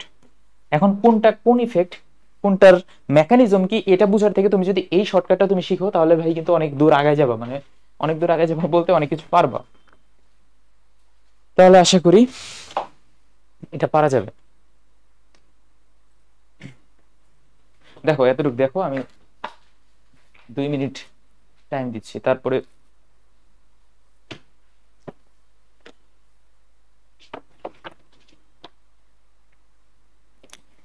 এখানে হ্যালোজেনের কিছু ব্যবহার আছে, যেমন হচ্ছে দ্রাবক রূপে ওয়েস্ট্রন, ড্রায়স রূপে হচ্ছে ওয়েস্ট্রোসল, অস্ত্রোপচারে ফ্লোথেন, অগ্নি নির্বাপকে হ্যালোনস, হিমায়ক রূপে ফ্রিয়ন। এগুলো একটু পরে ফেলো। সব তো ভাইয়া দেখানো সম্ভব না, যতটুকু দেখানো সম্ভব। তারপর মার্কনিকোভের নিয়মটা একটু দেখে বলতে হবে। মার্কনিকোভের নিয়মের সময় অপতিসময় অ্যালকেনের সাথে অপতিসময় বিকারক যদি অ্যাড করো, সেটা মার্কনিকোভের রুল ফলো করে। মার্কনিকোভের রুলের মধ্যে মার্কনিকোভের রুলটা হচ্ছে ইলেকট্রোফিলিক সংযোজন বিক্রিয়া, নিউক্লিওফিলিক সংযোজন না, কারণ এটার মধ্যে মার্কনিকোভের রুলের মধ্যে কোনো ধরনের অ্যালডিহাইড গ্রুপ নাই।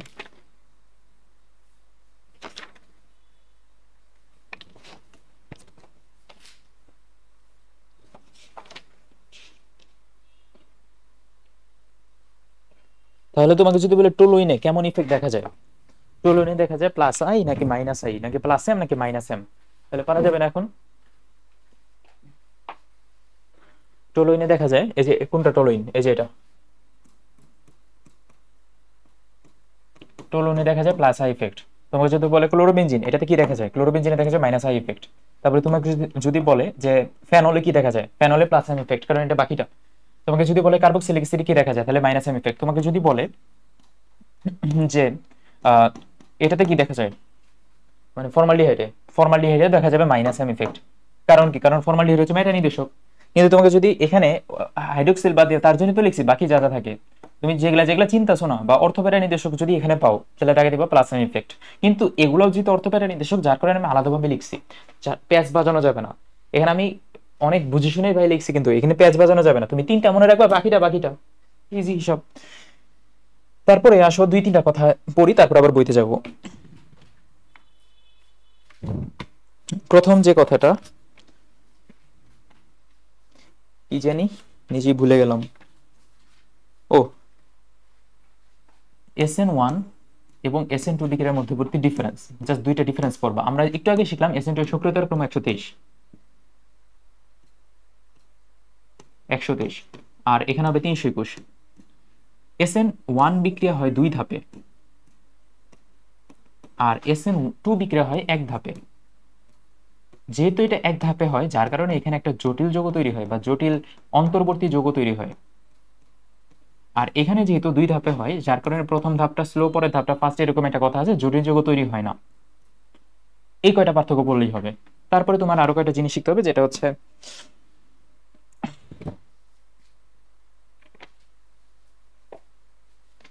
আর কি বাকি আছে।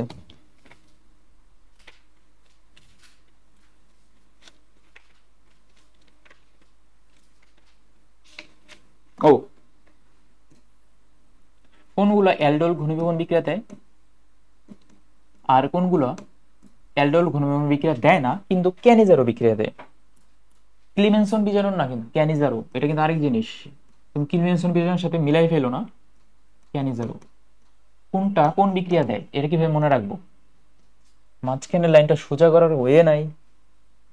ঘোড়ার ডিম, অবশ্যই ওয়ে থাকার কথা। পাইছি, পাইছি। ওই হলো তো না, কি, এই যে পাইছি, হয়েছে, পাই গেছি, থ্যাংক ইউ। তাহলে চলে আসি।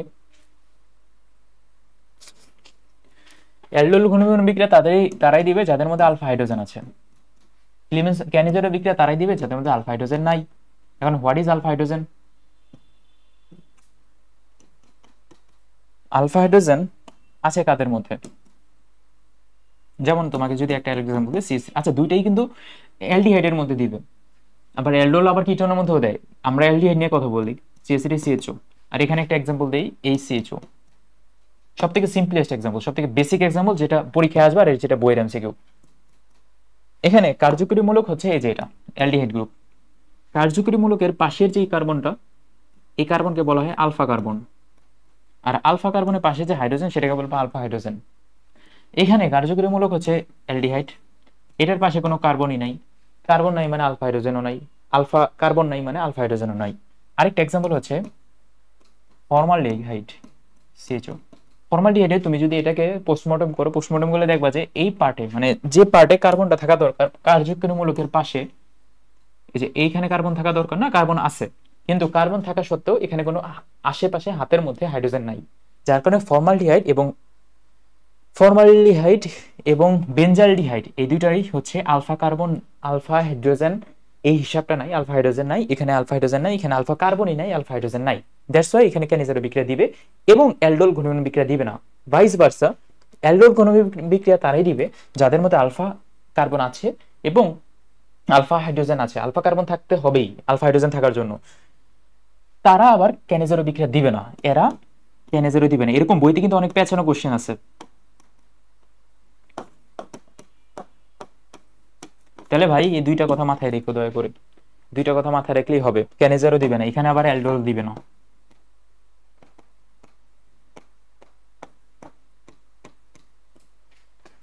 এতটুকুই, এত ডিপলি যাওয়ার কোনো দরকার নেই, আমরা এতটুকু পড়লেই মোটামুটি হয়ে যাবে। তারপরে দেখি কি আছে এখানে, HDMI 3 sheet, sleeping mode off করে দিতে হবে। পর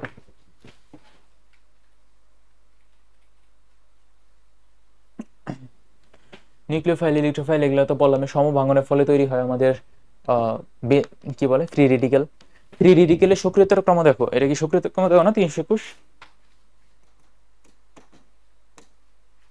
ফ্রি রেডিক্যালের কিসের ক্রম দেওয়া, আচ্ছা যেটার ক্রম দেওয়া, আমরা তো ক্রমঠম এগুলো পড়ে আসছি, শেষ হিসাব শেষ, এগুলো এগুলো আর বিস্তারিত এখান থেকে পড়া দরকার নেই যেহেতু ক্রম পড়ে আসছে। তারপরে প্রসম ইলেকট্রোফাইল প্রসম নিউক্লিওফাইল এগুলো বিস্তারিত পড়ে আসলাম। এই যে এখানে এক্সাম্পল দেওয়া আছে প্রসম ইলেকট্রোফাইলের, সরি নিউক্লিওফাইলের এক্সাম্পল, যে নাইট্রোজেন থাকতে হবে, অক্সিজেন থাকতে হবে। দেখো অ্যামোনিয়ার মধ্যেও নাইট্রোজেন আছে, এখানে অক্সিজেন আছে, অক্সিজেন নাইট্রোজেন যেখানে যেখানে পাবা ওইটাই তাকে দিবা প্রসম নিউক্লিওফাইল। আরেকটা বেসিক কথা বলি, এইখানে এটা চ্যাপ্টার 1 এর কথা, তারপরে বলি এতে হইতেছে অ্যাসিড, লুইস অ্যাসিড ইলেকট্রোফাইল, আর লুইস ক্ষার হবে নিউক্লিওফাইল। তাহলে এগুলা নিউক্লিওফাইল না, এগুলা সবাই হচ্ছে লুইস ক্ষার, এই কথাটা মাথায় রেখো। তারপরে নিচে আরো এখানে একটা এমসিকিউ দিছে, নিচের কোনটি অপতিষ্ম অ্যালকিন, এটা দেখো তো অপতিষ্ম অ্যালকিন কিভাবে চিনবা, মাঝখানে একটা টান দিবা, ডান পাশে আর বাম পাশে যদি মিলে যায় তাহলে ওইটা হবে প্রতিসম, এটা প্রতিসম, এখানেও মিলে গেছে প্রতিসম। এখানে যদি খেয়াল করো, এখানে খেয়াল করলে এখানে এক পাশে একরকম, এখানে আরেক পাশে আরেক রকম, এখানে যদি খেয়াল করে এখানে এক পাশে দুই রকম, তার মানে এটা অ্যান্সার হচ্ছে খ। তারপর আর কি আছে, তারপর আচ্ছা এই বিক্রিয়াটা খুব ইম্পর্টেন্ট, তুমি যদি অ্যালকানের সাথে পানি দাও এবং 2% মার্কিউরিক সালফার এবং 20% সালফিউরিক অ্যাসিড দাও তাহলে তৈরি হবে তোমার অ্যালডিহাইড। কোথায় অ্যালডিহাইড, হ্যাঁ অ্যালডিহাইড তৈরি হবে। জাস্ট এতটুকু, এত কিছু পড়া দরকার নেই, তোমার শুধু মনে রাখতে হবে যতটুকু দেখাই দিছি, যতটুকু বলছে যতটুকু দেখাই দিছি এতটুকুই। অ্যালকাইন থেকে কিভাবে অ্যালডিহাইড বানানো যায়, এই যে এগুলো দিলে 2% মার্কিউরিক সালফার এবং 20% সালফিউরিক অ্যাসিড এগুলো দিলে শেষ। তারপর তারপর এখানে একটা এক্সাম্পল আছে হেক্সামিন, হেক্সামিন বানানো হয় ফর্মালডিহাইড থেকে, এটা প্রথম এমসিকিউ। দ্বিতীয় এমসিকিউ জানতে হবে যে ফর্মালডিহাইড, এই যে হেক্সামিনের কাজ কি, হেক্সামিনের সংকেতটা পড়ে ফেলো, অনেক জায়গায় আসছে, ভার্সিটিতে অনেকবার আসে, মেডিকেলে অনেকবার আসে, হেক্সামিনের সংকেত তো আসে না, হেক্সামিনের কাজ আসে। হেক্সামিনের কাজ হচ্ছে রিউমেটিক ফিভার বা ভাঁজ্জর এবং প্রস্রাবের থলি সংক্রান্ত রোগের ক্ষেত্রে ওষুধ রূপে ব্যবহার করা হয় হেক্সামিন, খুব ইম্পর্টেন্ট। তারপরে অ্যালডিহাইড ঘনীভবন বিক্রিয়ার শর্ত, ওই যে যেটা বললাম অ্যালডিহাইড ঘনীভবন বিক্রিয়ার শর্ত হবে ওইটাই যে এটাতে অ্যালডিহাইড এবং কিটোন দুইটাই দিবে, এটা একটু মাথায় রেখো। আর একটু আগে যা যা বললাম ওই একই কথা, ক্যানিজারের বিক্রিয়ার শর্ত, অ্যালডিহাইড ঘনীভবন বিক্রিয়ার শর্ত এগুলোই। SN2 বিক্রিয়া সক্রিয়তার ক্রম, SN1 বিক্রিয়া সক্রিয়তার ক্রম যা লিখে দিছি ভাই ওইটা একটু মাথায় রাখবে তাহলে হবে। আচ্ছা এই যে দেখো নাইট্রো গ্রুপ, এটার মধ্যে মাইনাস অ্যান ইফেক্ট দেখাবে, কেন দেখাবে, কারণ এটা হচ্ছে মেটা নির্দেশক। তারপর অ্যালকেন প্রস্তুতি, সাধারণ অ্যালকেন প্রস্তুতি আমরা মেন পড়ায় চলে যাই। মেন পড়ায় যাওয়ার সময় একটা কথা মাথায় রাখতে হবে যে অ্যালকেন প্রস্তুতির ক্ষেত্রে প্রথমটা পারবা তুমি, ডিকার্বক্সিলেশন বিক্রিয়া, এটা আর একটা ডুমা বিক্রিয়া দেখানোই আছে। মেন পড়া হচ্ছে এটা যে কার্বন শিল্কল হ্রাসকরণ পদ্ধতি বা আরোহ অবরোহ পদ্ধতি হচ্ছে ডিকার্বক্সিলেশন পদ্ধতি। আমরা যে বেঞ্জিনে ডিকার্বক্সিলেশন পড়ছিলাম ওইখানে একই কথাই ছিল, কার্বন শিল্কল হ্রাসকরণ পদ্ধতি। তারপর তারপর এখানে মাথায় রাখতে হবে তোমার অ্যালকিন এবং অ্যালকাইন থেকে মধ্যবর্তী যে কনভার্সনটা, অ্যালকিনের সাথে তুমি যদি হাইড্রোজেন অ্যাড করো নিকেল প্রভাবক তাহলে তৈরি হবে অ্যালকেন, এটা আমরা ছোটবেলা থেকে জানি, এটার বলার কিছু নেই। তারপর উডস বিক্রিয়া, ওই যে একটু আগে বললাম যে উডস বিক্রিয়ার ক্ষেত্রে তৈরি হয় তোমার অ্যালকেন এবং উডস ফিটিক বিক্রিয়ার ক্ষেত্রে তৈরি হবে হচ্ছে টুলুইন, এই দুইটা কথা মাথায় রাখবা তাহলেই হবে। ক্লিমেনসন বিজনন বিক্রিয়া খুব ইম্পর্টেন্ট, 100% ইম্পর্টেন্ট বিক্রিয়া ক্লিমেনসন বিজনন বিক্রিয়া। ক্লিমেনসন বিজনন বিক্রিয়ার ক্ষেত্রে দেখবা যে কার্বনিল যৌগ থাকবে একটা, কার্বনিল যৌগকে তুমি যদি জার্মান হাইড্রোজেন দাও এবং জিঙ্ক অ্যামালগাম এবং গাঢ় HCl দাও তাহলে তৈরি হবে অ্যালকেন।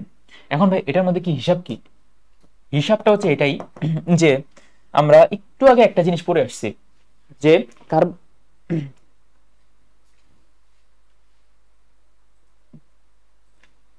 একটু আগে একটা জিনিস পড়ে আসছি যে কার্বক্সিলিক অ্যাসিড যদি পিছনে নাও মানে জার্মান হাইড্রোজেন দিয়ে তাহলে তৈরি হয় অ্যালডিহাইড। অ্যালডিহাইড থেকে তুমি যদি জার্মান হাইড্রোজেন দাও পিছনের দিকে যাবে তাহলে তৈরি হবে অ্যালকোহল। আরো পিছনে নিলে অ্যালকেন, অ্যালকিন, অ্যালকিন, অ্যালকেন। দেখো এখানে 4টা জার্মান হাইড্রোজেন দেওয়া এবং যৌগটা হচ্ছে কার্বনিল মানে হচ্ছে অ্যালডিহাইড বা কিটোন, সরাসরি তৈরি হয়ে গেছে অ্যালকেন। বিজারিত করছি তাহলে তো রুল ফলো করছে। তাহলে এই এমসিকিউটা পারবো না যে কোন বিক্রিয়ার মাধ্যমে অ্যালডিহাইড মূলক মিথিলিন মূলকে পরিণত হয়, ক্লিমেসন বিজারণ।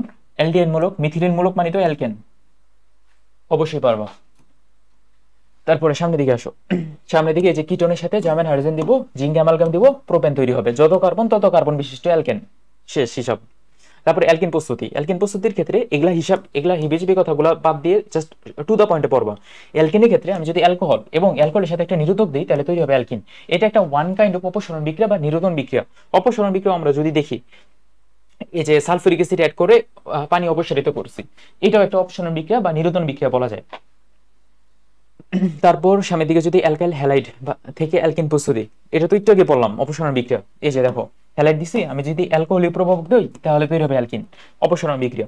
তারপর অ্যালকাইন থেকে কিভাবে অ্যালকিন বানাবা, এটা খুবই ইম্পর্টেন্ট, খুবই ইম্পর্টেন্ট। অ্যালকাইনের সাথে তুমি যদি হাইড্রোজেন অ্যাড করো এবং এখানে তুমি নিকেল প্রভাবকও দিতে পারো, প্যালাডিয়াম বেরিয়াম সালফেটও দিতে পারো, কোনো ব্যাপার না।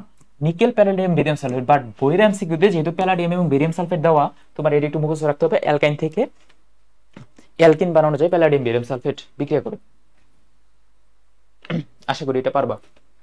তারপর অ্যালকিনের অসম্পৃক্ততা পরীক্ষা, এটা ছোটবেলা থেকে পড়ে আসতেছো, এখন যদি বলি তাহলে তোমাদের মানিজ্জত নাই হয়ে যাবে।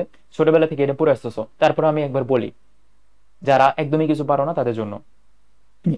অ্যালকিন শনাক্ত করা যায় বা অসম্পৃক্ততা টেস্ট করা যায় ব্রোমিন দ্রবণ পরীক্ষা এবং বেয়ার পরীক্ষা দ্বারা। ব্রোমিন দ্রবণ পরীক্ষা করলে অ্যালকিনের মধ্যে সাথে যদি ব্রোমিন অ্যাড করো তাহলে ব্রোমিনে যে লাল বর্ণ আছে ওটা দূরীভূত হয়ে যায়। কিভাবে দূরীভূত হয়, একটা বিক্রিয়া করে দূরীভূত হয়। এই যে 1,2 ডাইব্রোমো ইথেন, এটা বিক্রিয়া লেখার দরকার নেই, পড়ারও দরকার নেই, জাস্ট আমার কথাটা শুনতে থাকো, মনোযোগ দিয়ে কথাটা শোনো, তাহলেই হবে। বেয়ার পরীক্ষা, বেয়ার পরীক্ষার ক্ষেত্রে হিসাবটা হচ্ছে অ্যালকিনের সাথে তুমি যদি পটাশিয়াম পারম্যাঙ্গানেট অ্যাড করো, পটাশিয়াম পারম্যাঙ্গানেটের গোলাপি বর্ণ বা বেগুনি বর্ণ এটা দূরীভূত হয়ে যায়। পটাশিয়াম পারম্যাঙ্গানেটে নর্মালি গোলাপি বর্ণ থাকে, অ্যালকিন অ্যাড করলে দূরীভূত হয়ে যায়, তাহলে বুঝতে পারবো এটাতে অ্যালকিন আছে। এতটুকুই। দেখো এখানে তৈরি হবে গ্লাইকল এবং এখানে গোলাপি বর্ণ হাইড্রোকার্বনের সাথে মিলে দূরীভূত হয়ে যায়। শেষ। তারপর অ্যালকিন, অ্যালকিন প্রস্তুতি, অ্যালকিন প্রস্তুতি প্রথমে এই যে মিথেনে 1500°C টেম্পারেচার দিলে অ্যালকিন তৈরি হয়। তারপর তোমার মাথায় রাখতে হবে যে ক্যালসিয়াম কার্বাইডের সাথে, কোথায় ক্যালসিয়াম কার্বাইড, কোথায়, এই যে ক্যালসিয়াম কার্বাইডের সাথে তুমি অ্যালকিন বানাইতে পারবা যদি পানি দাও ক্যালসিয়াম কার্বাইডের সাথে। খুব ইম্পর্টেন্ট বিক্রিয়া। অ্যালকিন কিভাবে শনাক্ত মানে শনাক্ত করবা, 3টা প্রসেস আছে। একটা সোডিয়ামের সাথে অ্যাড করে, সোডিয়ামের সাথে যদি তুমি অ্যালকিন অ্যাড করো, এটা ভালো একটা মার্কার নিয়ে দাঁড়াও। সোডিয়ামের সাথে যদি তুমি অ্যালকিনকে অ্যাড করো তাহলে ভাই তৈরি হবে তোমার সোডিয়াম অ্যালকানাইড। কিন্তু এটা দেখে শনাক্ত করা যাবে না, শনাক্ত করা যাবে হাইড্রোজেন দেখে। হাইড্রোজেন যদি তুমি পাও তাহলে বুঝে যাবা যে এখানে অ্যালকিন আছে সোডিয়াম অ্যাড করলে। সোডিয়াম অ্যালকানাইড দেখে কিন্তু শনাক্ত করা যাবে না। তারপরে পরবর্তী হিসাব, তুমি যদি একটা সিলভারের একটা জটিল যৌগ দাও, দেখো সিলভারের জটিল একটা যৌগ দাও, আমি শুধু সিলভারই পড়বো। অ্যালকিনের সাথে সিলভার অ্যাড করছি, সিলভার অ্যালকানাইড তৈরি হয়েছে এবং হ্যানত্যান অনেক কিছু তৈরি হয়েছে, no problem, no problem. Silver alkynide তৈরি হয়েছে, সিলভার অ্যালকানাইডের অতক্ষেপ পরে তৈরি হবে সাদা, এটা দেখে আমি চিনে ফেলবো এখানে অ্যালকিন আছে। তারপরে যতটুকু দাগাচ্ছি অতটুকু খেয়াল করবো। এখানে দেখো অ্যালকিন আছে, কপারের একটা জটিল যৌগ অ্যাড করছি, জটিল যৌগকে অ্যাড করে তৈরি হচ্ছে কপার অ্যালকানাইডের একটা অধক্ষেপ। অধক্ষেপ না, কপার অ্যালকানাইড তৈরি হয়েছে। কপার অ্যালকানাইডের ভাই এখানে তৈরি হবে লাল বর্ণের অধক্ষেপ। এখানে দেখে আমি চিনতে পারবো তাহলে এখানে অ্যালকিন ছিল। 3টা হিসাব জাস্ট আবারও রিক্যাপ করি। তুমি যদি সোডিয়ামের সাথে রিক্যাপ করলে, তুমি যদি নরমালি সোডিয়ামের সাথে অ্যাড করো তাহলে হাইড্রোজেন তৈরি হবে। তুমি যদি সিলভারের সাথে অ্যাড করো তাহলে তৈরি হবে সিলভার অ্যালকানাইডের জটিল অধক্ষেপ, ওইখানে হাইড্রোজেন, এখানে সিলভার অ্যালকানাইড, এখানে কপার অ্যালকানাইড। 3টা প্রসেসে অ্যালকাইন শনাক্ত করা যায়। শেষ। অ্যালকাইন 1 বা ইথাইন অম্লধর্মী হয় কেন?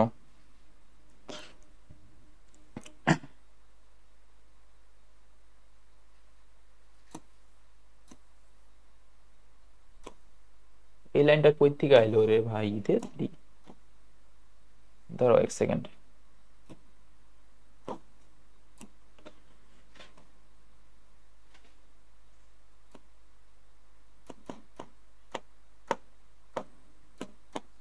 ধরো আমরা আঁকাই অ্যালকাইন 1 CH3 CH2 CH2 C triple bond CH, আরেকটা যৌগ আঁকবো CH3 C triple bond CH, দুইটা এটা হয়নি। তারপর হচ্ছে CH2, এখানে এক পাশে এখানে মাঝে, এক পাশে যদি থাকে তাহলে এটা হবে 1 নাম্বার, এটা 1 নাম্বার, এটা 2 নাম্বার বা 3 নাম্বার, যেটাই বলো না কেন, কিন্তু এটা 1 নাম্বার না, যেটা এটা অ্যালকাইন 1, এটাকে বলবো অ্যালকাইন 1, এটা হচ্ছে অ্যালকাইন 1 না। এখন অ্যালকাইন 1 কেন অম্লধর্মী, হিসাবটা হচ্ছে এরকম, কারণ এখানে বাইরের যে হাইড্রোজেনটা থাকে আউটার হাইড্রোজেনটা ইজিলি বের করে দিতে পারে, বাট এখানকার আউটার হাইড্রোজেন বের করে দিতে পারবে না, কারণ মাঝখানে একটা টান আকর্ষণ থাকে। জাস্ট এটা মাথায় রাখবো, অ্যালকাইন 1 অম্লধর্মী। সাথে সাথে আরেকটা জিনিস আছে এই চ্যাপ্টারে যেটা হচ্ছে অম্লধর্মী, ফেনল।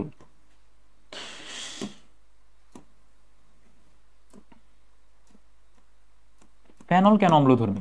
ফেনল তুমি যদি পানির সাথে আণবিক বিশ্লেষণ করো তাহলে তৈরি হবে এরকম একটা যৌগ, ফিনক্সাইড আয়ন।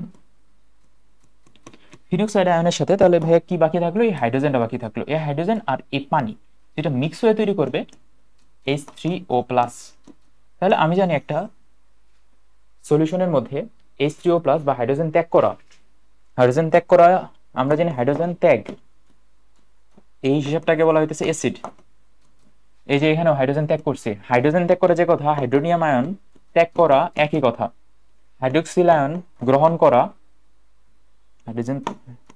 হাইড্রোক্সিল গ্রহণ করা মানে অ্যাসিড, হাইড্রোক্সিল ত্যাগ করা মানে ক্ষার। হাইড্রোক্সিল গ্রহণ যে কথা, তারপরে হাইড্রোজেন ত্যাগ করা একই কথা, বা হাইড্রোনিয়াম ত্যাগ করা একই কথা। তাহলে হাইড্রোনিয়াম যেহেতু এখানে ত্যাগ করতেছে, তার মানে আমরা এটা বলতে পারবো যে এই বিক্রিয়াটার নাম হবে, এই বিক্রিয়াটা মানে ফেনল এবং অ্যালকাইন 1 হচ্ছে অ্যাসিডিক। আরো একটা কনসেপ্ট এখান থেকে মাথায় রাখতে হবে, তোমাকে সাপোজ যৌগ দিছে যে CH3 CH2 Cl, আরেক না Cl না, হাইড্রোক্সিল দিই, হাইড্রোক্সিল, আরেকটা দিছে CH3OH, আরেকটা সিনারি চিন্তা করো, ধ্যাত ভালো করে লাইন আঁকতে হবে।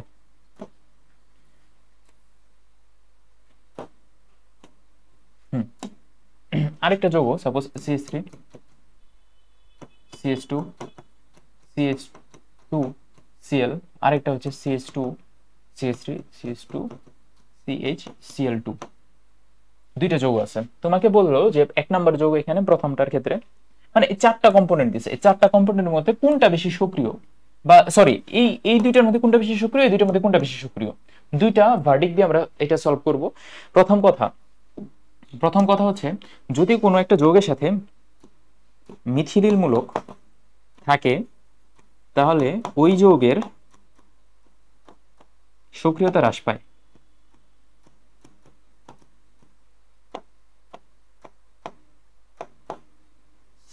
কোনো একটা যৌগের সাথে যদি ক্লোরিন গ্রুপ থাকে,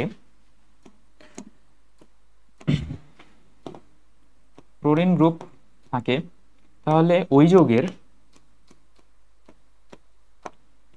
সক্রিয়তা বৃদ্ধি পায়।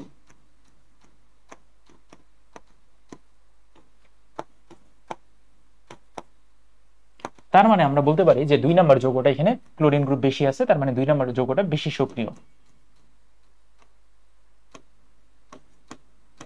তাহলে আজকে কিন্তু অনেক সক্রিয়তার কাহিনী, অনেক কিছু বললাম, এগুলা কিন্তু প্রত্যেকটা খেয়াল করো, আমি পিডিএফ দিব যখন আবার ভালো মতো পড়ো। এখানকার মধ্যে CH3 গ্রুপটা বেশি, তার মানে এটা এখানকার মধ্যে, তাহলে এটা হবে বেশি সক্রিয়। তাহলে এই কয়টা কথা মাথায় রাখতে হবে, কোনটা বেশি সক্রিয়, কোনটা কম সক্রিয়, কোনটা। ওকে, তারপরে চলে যাই আমরা ইনপুটে আবার। এখন ভাই স্লিপ খাইস না? ইয়েস, হয়ে গেছে। তাহলে অ্যালকাইন 1 কেমন অম্লধর্মী? পারবা। তারপরে আসলে ডিডিটি কীটনাশক এবং জীবাণুনাশক হিসেবে ইউজ করা হয়। এগুলা না বলা যে কথা, না বলা একই কথা। ভার্সিটিতে যারা পরীক্ষা দেবে ডিডিটি সংজ্ঞাটা পড়ে ফেলো। ডিডিটি সংজ্ঞাটা অনেক ভয়াবহ, কিন্তু আমি 10 বার প্র্যাকটিস করছি, তোমরা 10 বার প্র্যাকটিস করার 10 বার না করলে তোমরা 5 বার প্র্যাকটিস করলে পাইরা যাবা। এখন আর শেখানোর দরকার নেই। আচ্ছা, হ্যালোজেনের বিশেষ ব্যবহার, ওয়েস্টোসল ইউজ করা হয় কোথায়? ওয়েস্টোসল ড্রাই ওয়াশে। আমার কেন জানি মনে হয় ওয়েস্ট্রোসল জিনিসটা ডিটারজেন্ট ভাবি আছে ওয়েস্ট্রোসলের মধ্যে। ওয়েস্ট্রন কথাটার মধ্যে দ্রাবক দ্রাবক ভাবি আছে। এটা কি আসলে আমার কাছেই লাগে নাকি তোমাদের কাছেও লাগে, নাকি আমি পরীক্ষা দিয়ে দিয়ে আমার কাছে লাগে এরকম? তোমাদের কাছে যদি লাগে তাহলে তো হইলই। ওয়েস্ট্রোসল রায়বাস এবং ওয়েস্ট্রন এটা হচ্ছে দ্রাবক রূপে। তারপরে অস্ত্রোপচারের চেতনানাশকে ফ্লোথেন আর অগ্নি নির্বাপকে হ্যালোনস। মনে রাখার টেকনিক কি? টেকনিক হচ্ছে, আচ্ছা হিমায়ুগ্রুপের যে ফ্রিয়ন, এটা তুমি ছোটবেলা থেকে জানো, এটা কিছু টেকনিক লাগবে না, এই বাকি দুইটা টেকনিক লাগবে। অগ্নি নামের একটা মেয়ে, এটা ভুলে গেছি, এটা তো এরকম অগ্নি হ্যালো বলে, হ্যালো বলতে বলতে ফ্লোরে পড়ে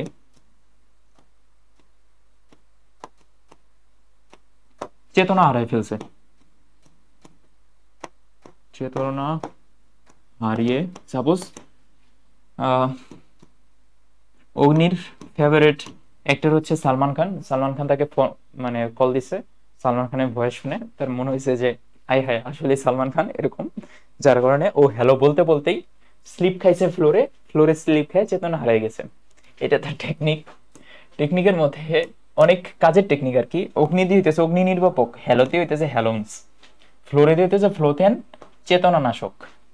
এটাই দেখো, অস্ত্রোপচারের চেতনানাশক রূপে ফ্লোথেন, অগ্নি নির্বাপকে আর হইতেছে হ্যালোন্স। তোমাদের অনেকের কাছে এটা আজাইরা টেকনিক লাগতে পারে, বাট আমার কাছে এটা অনেক হেল্পফুল ছিল। পরীক্ষা যখন আমি নিজে দিতাম তখন আমার কাছে অনেক হেল্পফুল ছিল। তোমাদের কাছে কেমন হেল্পফুল জানি না, বাট এটা আসলে আমার কাছে হেল্পফুল ছিল। আমরা পরবর্তী টপিকে চলে যাই। পলিহাইড্রিক অ্যালকোহল সমূহের কাজ কি? ময়শ্চারাইজার রূপে ব্যবহার করা হয়, এটা একটু দেখে ফেলো। তারপর তারপর এখান থেকে আর কিছু নাই।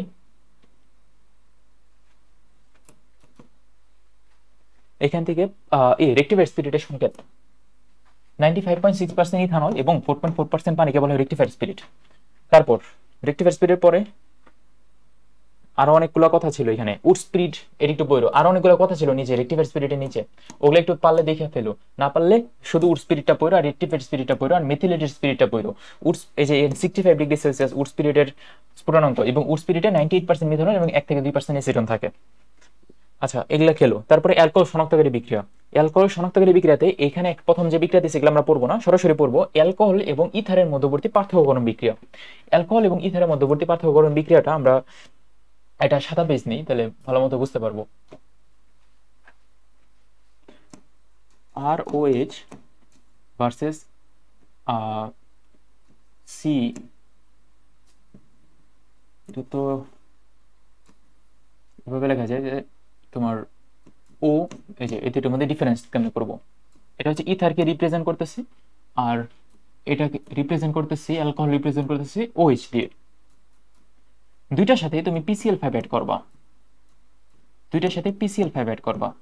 PCl5 অ্যাড করার পরে হ্যান ত্যান অনেক কিছু তৈরি হবে, এখানে অনেক কিছু তৈরি হবে, এখানে অনেক কিছু তৈরি হবে, বাট অ্যালকোহল যেটা, অ্যালকোহলের সাথে BCl5 যদি তৈরি করো দাও, তাহলে লাস্টে আবার HCl তৈরি হয়। এই HCl দেখে তুমি চিনতে পারবে এটা অ্যালকোহল, কিন্তু ওইখানে ইথার যেটাতে, ইথারে HCl তৈরি হয় না, ওইটা দেখে আমি চিনতে পারবো এটা ইথার নাকি অ্যালকোহল। এই কথাটাই, এই কথাটা এখানে বিস্তারিত বলছে। আমরা আর ডিপে না যাই, এখান থেকে বিস্তারিত কথা না বলে আসল পরে চলে যাই। মিথানল শনাক্তকরণ। মিথানল শনাক্তকরণের মধ্যে স্যালিসাইলিক অ্যাসিড দিয়ে মিথানল শনাক্ত করা হয় এবং এটাতে আইডক্সের মতো গন্ধ পাওয়া যায়। স্যালিসাইলিক অ্যাসিডের সংকেতটা একটু দেখো। এই যে প্রথমে এটা মানে OH গ্রুপ, তারপর হচ্ছে carboxylic acid group. Methanol add করলে মিথাইল স্যালিসাইলেট তৈরি হবে এবং এটা থেকে আমরা চিনতে পারবো মিথানল আছে। আইডোফর্ম টেস্ট করা হয় কি শনাক্তকরণে? ইথানল শনাক্তকরণে আইডোফর্ম টেস্ট করা হয়। তোমার এই কথাটা মাথায় রাখতে হবে। ইথানল শনাক্তকরণে আইডোফর্ম টেস্টটা দয়া করে ভাই লিখে লিখে প্র্যাকটিস করবে, এটা খুব ইম্পর্টেন্ট বিক্রিয়া। অ্যালকোহলের সাথে তুমি আয়োডিন দিবা, সোডিয়াম হাইড্রোক্সাইড দিবা, আইডোফর্ম তৈরি হবে হলুদ কালারের। What is iodoform? আইডোফর্ম হচ্ছে CHX3, এটা হচ্ছে আইডোফর্মের সংকেত। এখানে যদি এক্স এর জায়গায় তুমি যদি ক্লোরিন অ্যাড করো তাহলে CHCl3, ক্লোরিন হচ্ছে তাহলে হ্যালোফর্ম, মানে এটা হচ্ছে হ্যালোফর্ম, ক্লোরিনটা তাহলে ক্লোরোফর্ম।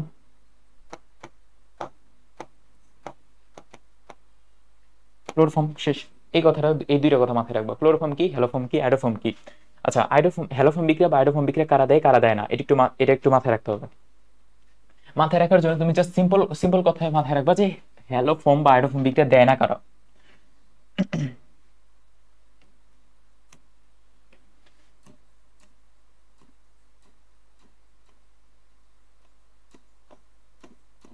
বাকি সবাই দিবে, যারা যেগুলা যেগুলা বলবো দিবে না ওগুলা বাকি সবাই দিবে, এরকম আর কি টেকনিকটা। দিবে না হচ্ছে যারা কার্বক্সিলিক অ্যাসিড এবং তাদের ভাই যারা আছে, ভাই বা জাতক সরি, একটু আগে লিখে দিয়েছি কার্বক্সিলিক অ্যাসিডের জাতক কোনগুলো। কার্বক্সিলিক অ্যাসিডের জাতক আছে অ্যামাইড, RCONH2।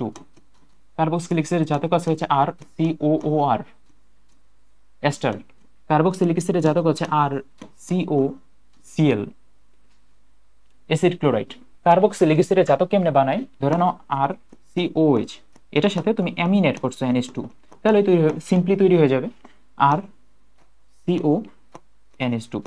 সিম্পলি বলতে আমরা যেহেতু এমসিকিউ দাগাবো, যার কারণে তার জন্য বলতেছি সিম্পলি শেখার চেষ্টা করবা। আর COH মানে সেম জিনিসের সাথে তুমি যদি PCl5 অ্যাড করো না, তাহলে তৈরি হয়ে যাবে কার্বক্সিলিক অ্যাসিডের ভাই অ্যাসিড ক্লোরাইড, RCOCl। তুমি যদি সিম্পলি এটার সাথেই যদি অ্যাড করো, আরেকটা বাকি থাকে ওই যে এস্টার বানাবো কিভাবে, এটার সাথে যদি একটা অ্যালকোহল অ্যাড করো, তাহলে তৈরি হয়, এখানে এটা লিখলেই ভালো হবে,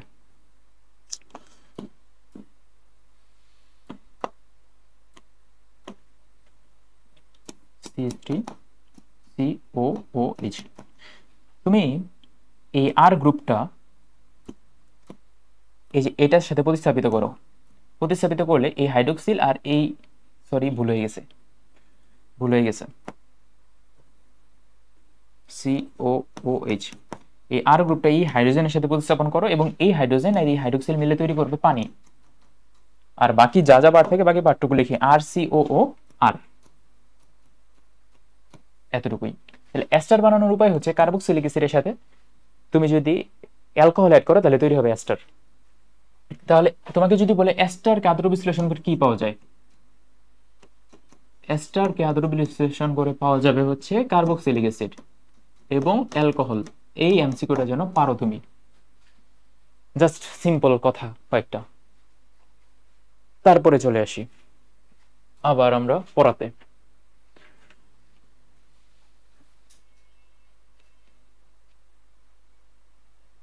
কারো কোনো কমেন্ট নেই, সবাই মনে সবকিছু পারো ভালো মতো।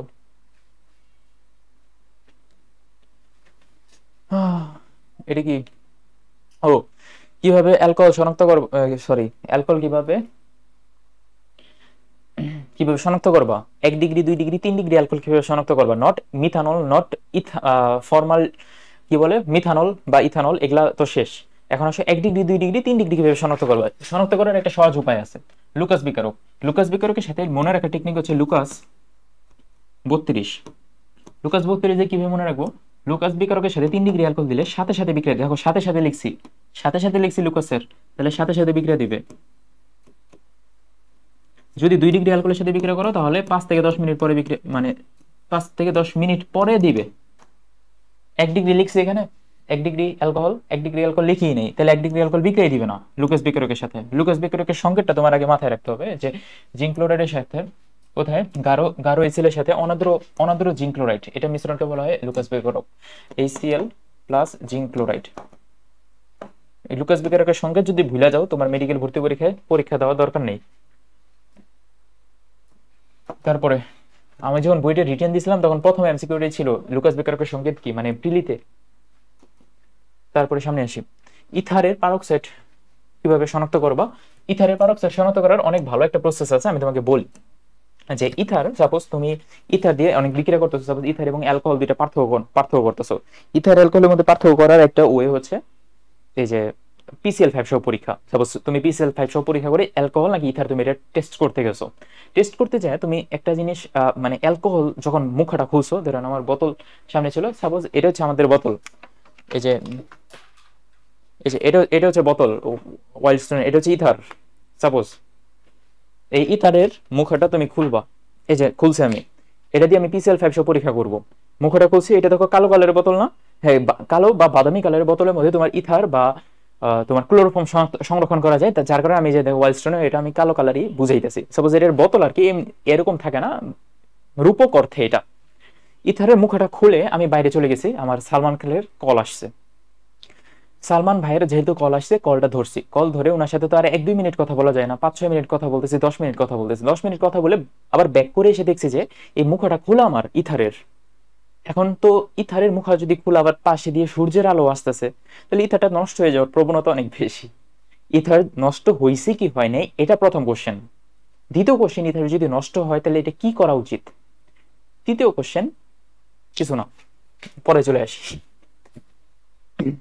প্রথম যেটা, ইথারের মধ্যে যদি নষ্ট হয় মানে সূর্যের আলো পরে, তাহলে সেটার মধ্যে পারক্সাইড থাকবে। প্রথম এমসিকিউ এর অ্যান্সার, পারক্সাইড যদি থাকে তাহলে বুঝবো কেমনে পারক্সাইড আছে, আমি কি দেখে বুঝবো নাকি? না, এটার সাথে আয়োডিন টেস্ট করতে হয়, আয়োডিন আর স্টার্চ মিলে নীল বর্ণের একটা জটিল যৌগ তৈরি করে। এটা দেখে আমরা চিনতে পারবো এখানের মধ্যে ইথারের পারক্সাইড আছে। এখন থাকলে তারপরে কি করা যায়, পারক্সাইড দূর করা যায় কেমনে? এখন তো আর ভাইরে কল দিয়ে আবার বলা যায় না যে ভাই ইথার পাঠিয়ে দেন, মানে সালমান ভাইরে বলা যায় না। নো প্রবলেম, আমরা ইথার থেকে পারক্সাইড কিভাবে দূর করব? দূর করার উপায় হচ্ছে আয়রন সালফেট এবং সোডিয়াম সালফেট, এটা অ্যাড করলে। তারপর তারপর আর কিছু না, এতটুকুই। তারপর হচ্ছে ক্লোরোফর্ম কিভাবে সংরক্ষণ করব।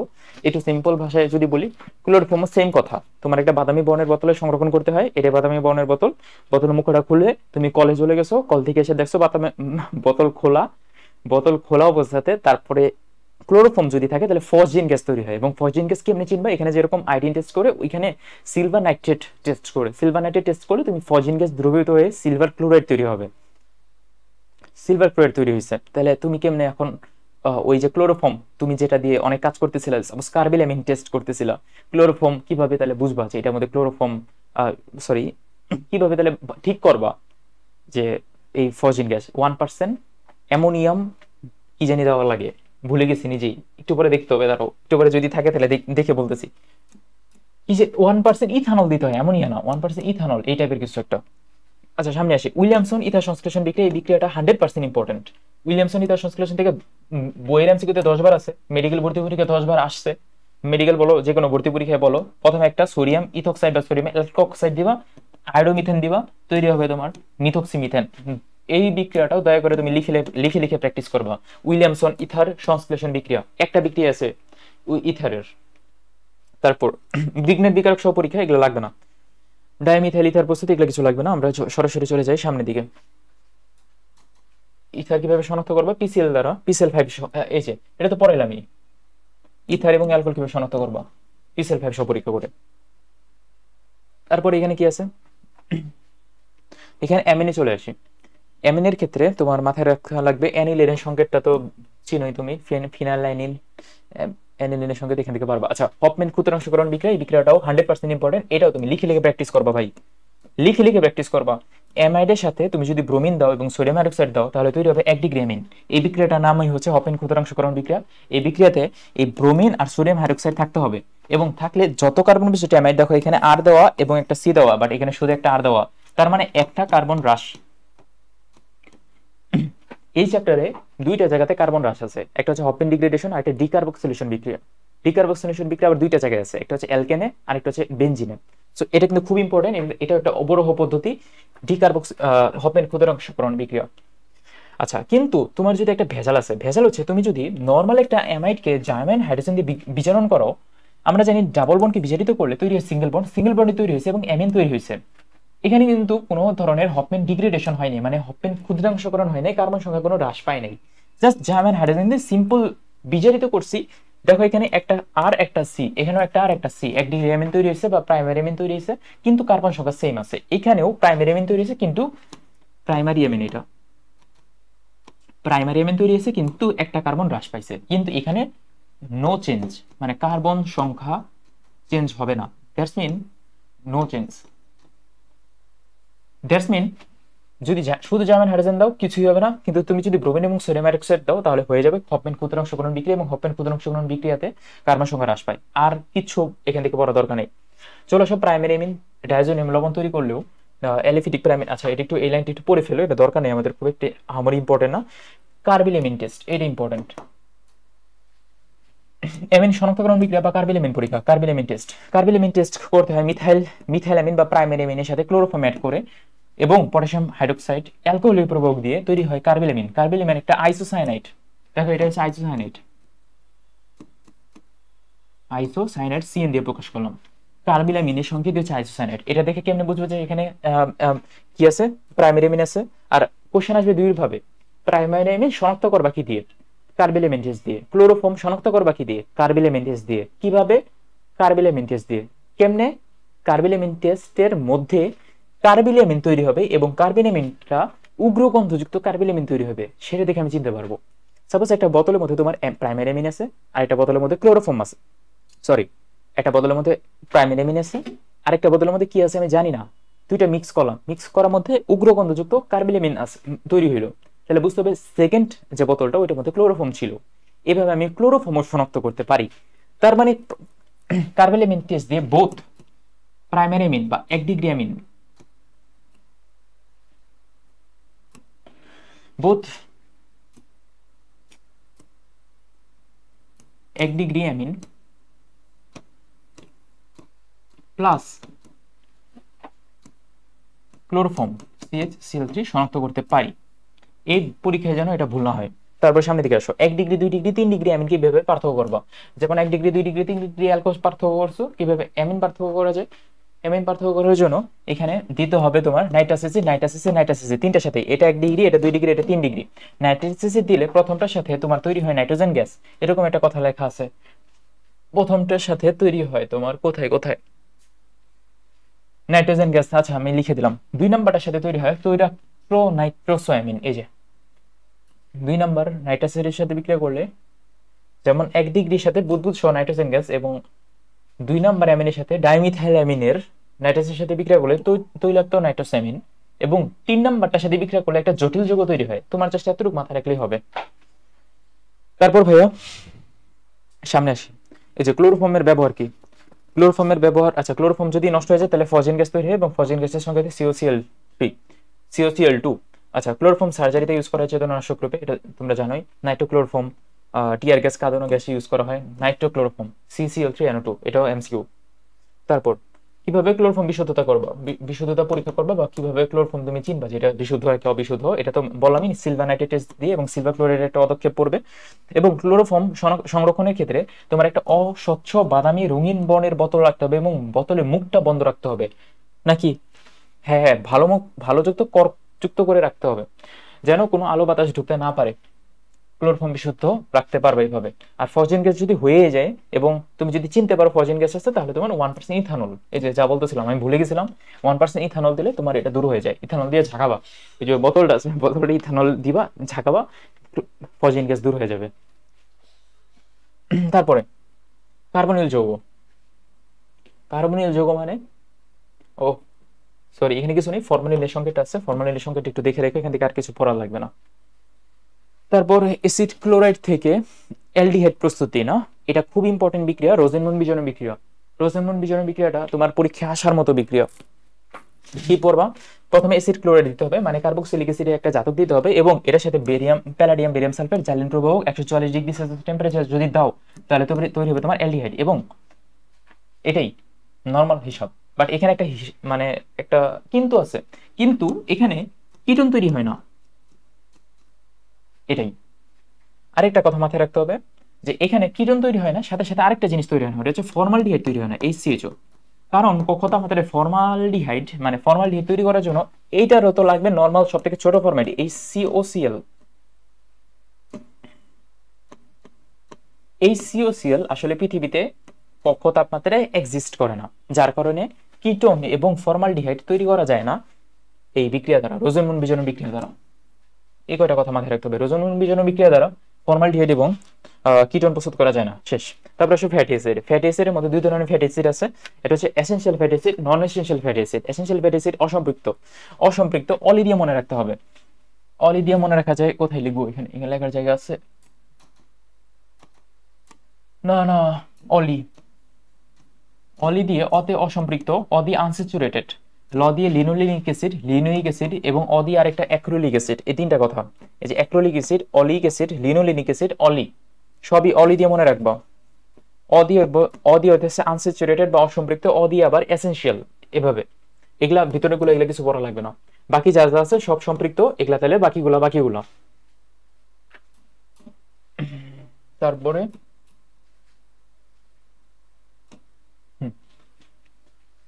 তারপরে আচ্ছা, নীল পালিশ উঠানোর ক্ষেত্রে না, নীল পালিশের গ্লুয়ের উত্তম দ্রাবক হিসেবে ব্যবহার করা হয় ইথাইল এসিটেট বা ইথাইল ইথানয়েড, এটা একটু মাথায় রেখো।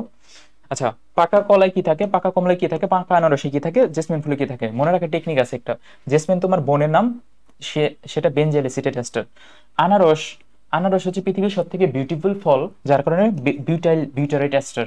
পাকা কমলা এবং পাকা কলা এই দুইটা বাকি থাকে। কলার দাম কম না, কলার দাম মনে করবা 5 টাকা এবং কমলার দাম মনে করবা যে 8 টাকা। 8 টাকা যদি হয় তাহলে অকটাইল, 5 টাকা যদি হয় পেন্টাইল, এভাবে মনে রাখা যায়। তারপরে এস্টার কিভাবে কি করা যায় এগুলো লাগবে না আর ভাই। এস্টার শনাক্তকরণ পরীক্ষা খুব ইম্পর্টেন্ট, এস্টার শনাক্ত করবা ফেরিক হাইড্রামিন পরীক্ষা দ্বারা, এটাই।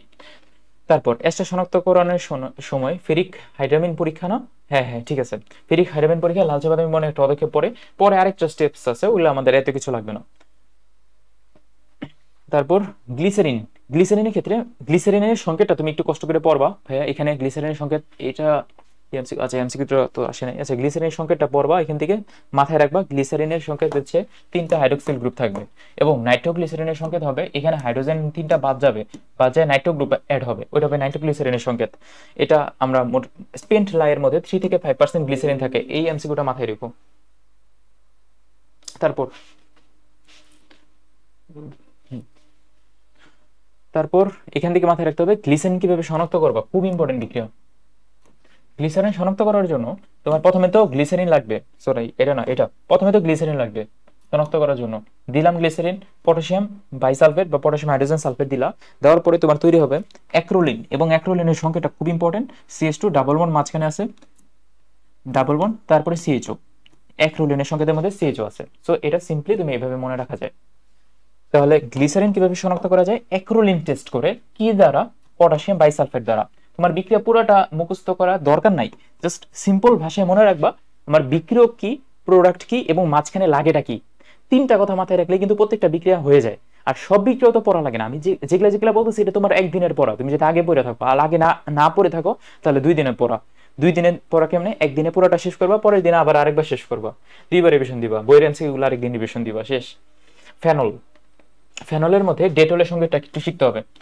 ডেটলের সঙ্গে তো হবে 4-chloro-3,4-dimethyl ফেনল, এটার আরেক নাম ক্লোরোজাইলিনল। দেখো কিভাবে ক্লোরোজাইলিনল, সাপোজ এই যে ক্লোরো, জাইলিন লেখার জন্য আমাদের 2টা CH3 গ্রুপ থাকে, জাইলিন, তারপরে অ্যালকোহল ক্লোরোজাইলিনল, এটা ভালো নাম হচ্ছে 4-chloro-3,5-dimethyl ফেনল। পিক্রিক অ্যাসিডের সংকেতটা খুব ইম্পর্টেন্ট, একটা বার্নল ক্রিন।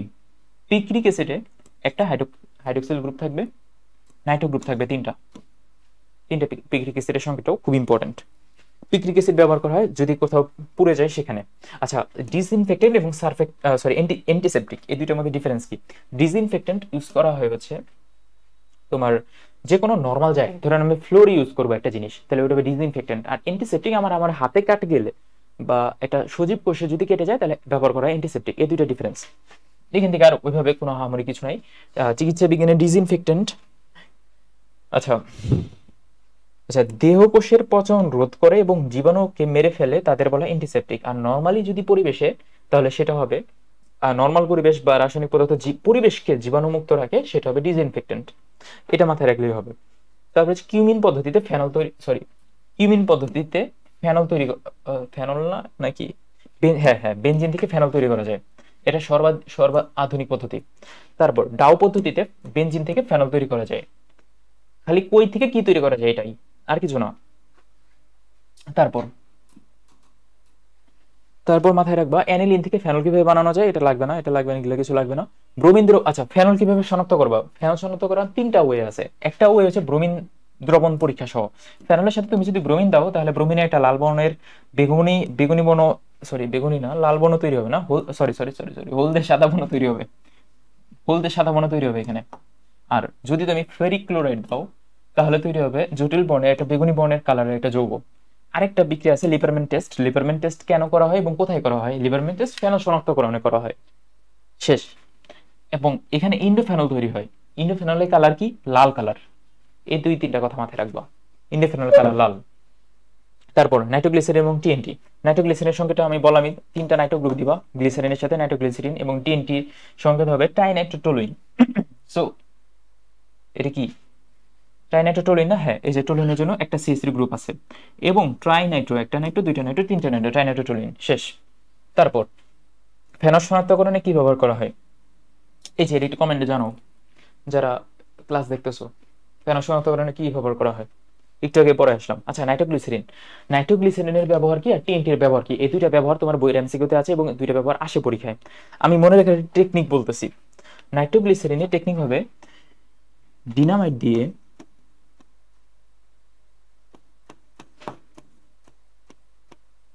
হৃদয় ভেঙে ফেলো।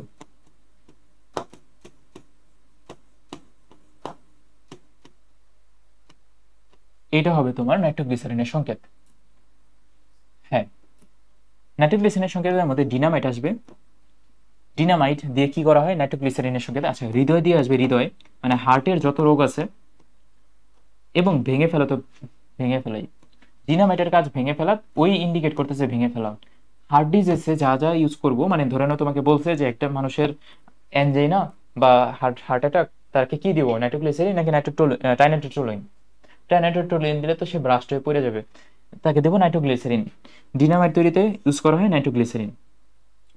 আচ্ছা, ডিনামাইটের সাথে সাথে আরো কয়টা কথা আছে এখানে, খনি, এই যে খনি সন্ধান পাওয়ার জন্য নাইট্রোগ্লিসারিন। এবং এই দুইটা কাজের বাদে বাকি যা যা আছে, এমাটল তৈরিতে, হাত বোমা তৈরিতে, তারপরে তোমার যে জাহাজ ধ্বংসকারী টর্পেডোতে, বাকি যা যা আছে সব আসবে টিএনটির কাজ। একটা পড়বা, বাকিটা অ্যান্সার। এই যে দেখো, হাত বোমা তৈরিতে, তারপরে অ্যামোনিয়াম নাইট্রেট এবং টিএনটির মিশ্রণ তৈরি করা যায় এই যে টর্পেডো, সরি এমাটলে। এমাটল দিয়ে কি করে, পুরাতন বিল্ডিং এবং পাহাড় সমতল করতে ব্যবহার করে এমাটল। ডেটলের সঙ্গে তো আমরা জানলামই, ডেটলের প্রধান উপাদান ক্লোরোজাইলিনল, যেটা থেকে কত পার্সেন্ট, 4.8% ক্লোরোজাইলিনল। তারপর আর অনেক কিছু থাকে, এই যে আইসোপ্রোপাইল অ্যালকোহল 13%, ফাইন অয়েল বা টার্পিনল থেকে 9.9%, অবশিষ্ট থাকে কাস্টার্ড অয়েল, পানি এবং সুগন্ধি মিশ্রণ 72%। আবার অনেকে ভাইবো না যে ভাই এখানে পানি থেকে 72% দেখে এটা কি মূল উপাদান, না এখানে এটা মূল উপাদান না, এখানে মূল উপাদান ক্লোরোজাইলিনল। কিন্তু দুধের মূল উপাদান কি, দুধে কিন্তু প্রায় 88%, 88 থেকে 90% থেকে পানি, যার কারণে দুধের মূল উপাদান পানি, বাকিটুকু প্রোটিন, কার্বোহাইড্রেট, লিপিড। কিন্তু এখানে প্রধান উপাদান ক্লোরোজাইলিনল। এখান থেকে আর কিছু না। প্যারাসিটামলে চলে আসো। প্যারাসিটামল শুরু করার আগে 2 মিনিট রেস্ট দিই তোমাদের।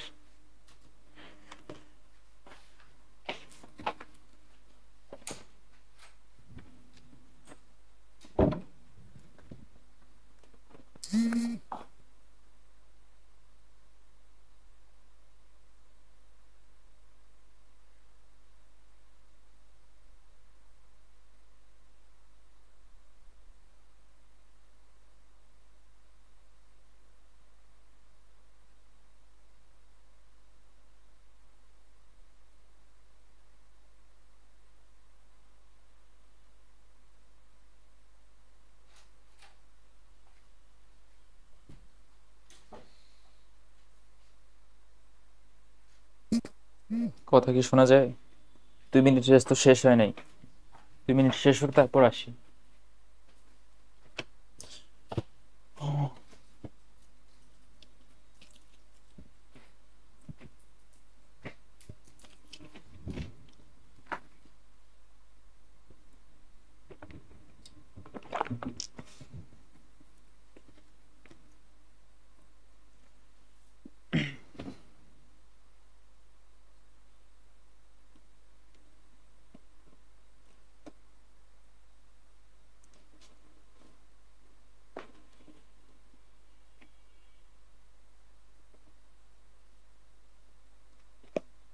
প্যারাসিটামলের আরেক নাম হচ্ছে এসিটামিনোফেন। প্রথম প্রথম এমসিকিউ, এসিটামিনোফেন প্যারাসিটামলের আরেক নাম। N4 হাইড্রোক্সিফিনাইল ইথানামাইড, এটা জ্বর এবং ব্যথানাশক। প্যারাসিটামল পড়বো জাস্ট নর্মাল সিম্পল ভাষায়। আমি তোমাকে বলি যে দৈনিক কতটুকু প্যারাসিটামল খাওয়া যায়। নর্মালি একজন মানুষ যদি অনেক জ্বর থাকে, অনেক জ্বর বলতে WHO মোতাবেক 101.3 ডিগ্রির উপরে যদি জ্বর থাকে নর্মালি, বা 103, 104 ডিগ্রি যদি জ্বর থাকে, তাহলে চিকিৎসকের পরামর্শ অনুযায়ী প্যারাসিটামল খাওয়া যায়। কতটুকু খাওয়া যায়? প্যারাসিটামল খাওয়া যায় ধরে নাও প্যারাসিটামল একটা প্যাকেটের মধ্যে মানে সরি একটা স্ট্রিপের মধ্যে বা এক পাতার মধ্যে থাকে টোটাল 10টা, এক একটা বড়ি থাকে 500 mg করে। ডাক্তাররা এভাবে দেয় তোমাকে 2+2+2+2, খুব যদি জ্বর আসে তাহলে এইভাবে দিবে। দেখো কয়টা 2 হয়েছে, টোটাল মিলে 8টা, 4 বেলা 2টা করে 8টা বড়ি। 8টা বড়িতে কত মিলিগ্রাম হলো, একটাতে যদি 500 মিলিগ্রাম থাকে 8টা বড়িতে তাহলে 4000, 4×5 4টা সরি 5×8 40 চলে, তাহলে আলটিমেটলি 4000 মিলিগ্রাম খাওয়া যায় এক একটা বড়িতে 500 mg করে। 8টা বড়ি ডেইলি ম্যাক্সিমাম খাওয়া যায়। এভাবে যদিও কেউ দেয় না, কিন্তু এভাবে দেওয়া যায় সর্বোচ্চ। কিন্তু এটা কেটে এই যে সাপোজ এটা নাই, এটা লিখি নাই সাপোজ, তাহলে 2+2+2 এভাবে খাইলেই হয় যদি খুব জ্বর আসে। তাহলে আমি যদি সর্বোচ্চ ধরি, সর্বোচ্চ হবে 4000 mg, নাকি সরি কি বললাম, হ্যাঁ 4000 mg ঠিকই তো আছে, 4000 mg, 4000 mg মানে হইতেছে 4 গ্রাম। আর তুমি সাপোজ একজন নর্মাল মানুষ, তোমার জন্য 4000 mg ঠিক আছে, বাট প্যারাসিটামলটা আলটিমেটলি এক্সক্রিট হবে লিভার, কিডনি এগুলা দিয়ে, ইউরিনের মাধ্যমে। কিন্তু একজন মানুষের কিডনিতে ড্যামেজ অথবা একজন মানুষের লিভার ড্যামেজ, অ্যালকোহল খাইতে খাইতে তার লিভার ড্যামেজ হয়ে গেছে, তার কি সেম পরিমাণই প্যারাসিটামল দেওয়া যায়? না, সেম পরিমাণ প্যারাসিটামল দেওয়া যায় না, তাকে আরেকটু কম দিতে হবে, তাকে অর্ধেক দিতে হবে প্যারাসিটামল, তাকে তোমার দিতে হবে 2 গ্রাম বা 2000 মিলিগ্রাম। জাস্ট এই দুইটা কথা মাথায় রাখবো, আর কিছু না এখান থেকে। তারপরে অ্যাসপিরিন নিয়ে অনেক কথাবার্তা আছে, অ্যাসপিরিন আমাদের না পড়লেও কোনো সমস্যা নেই।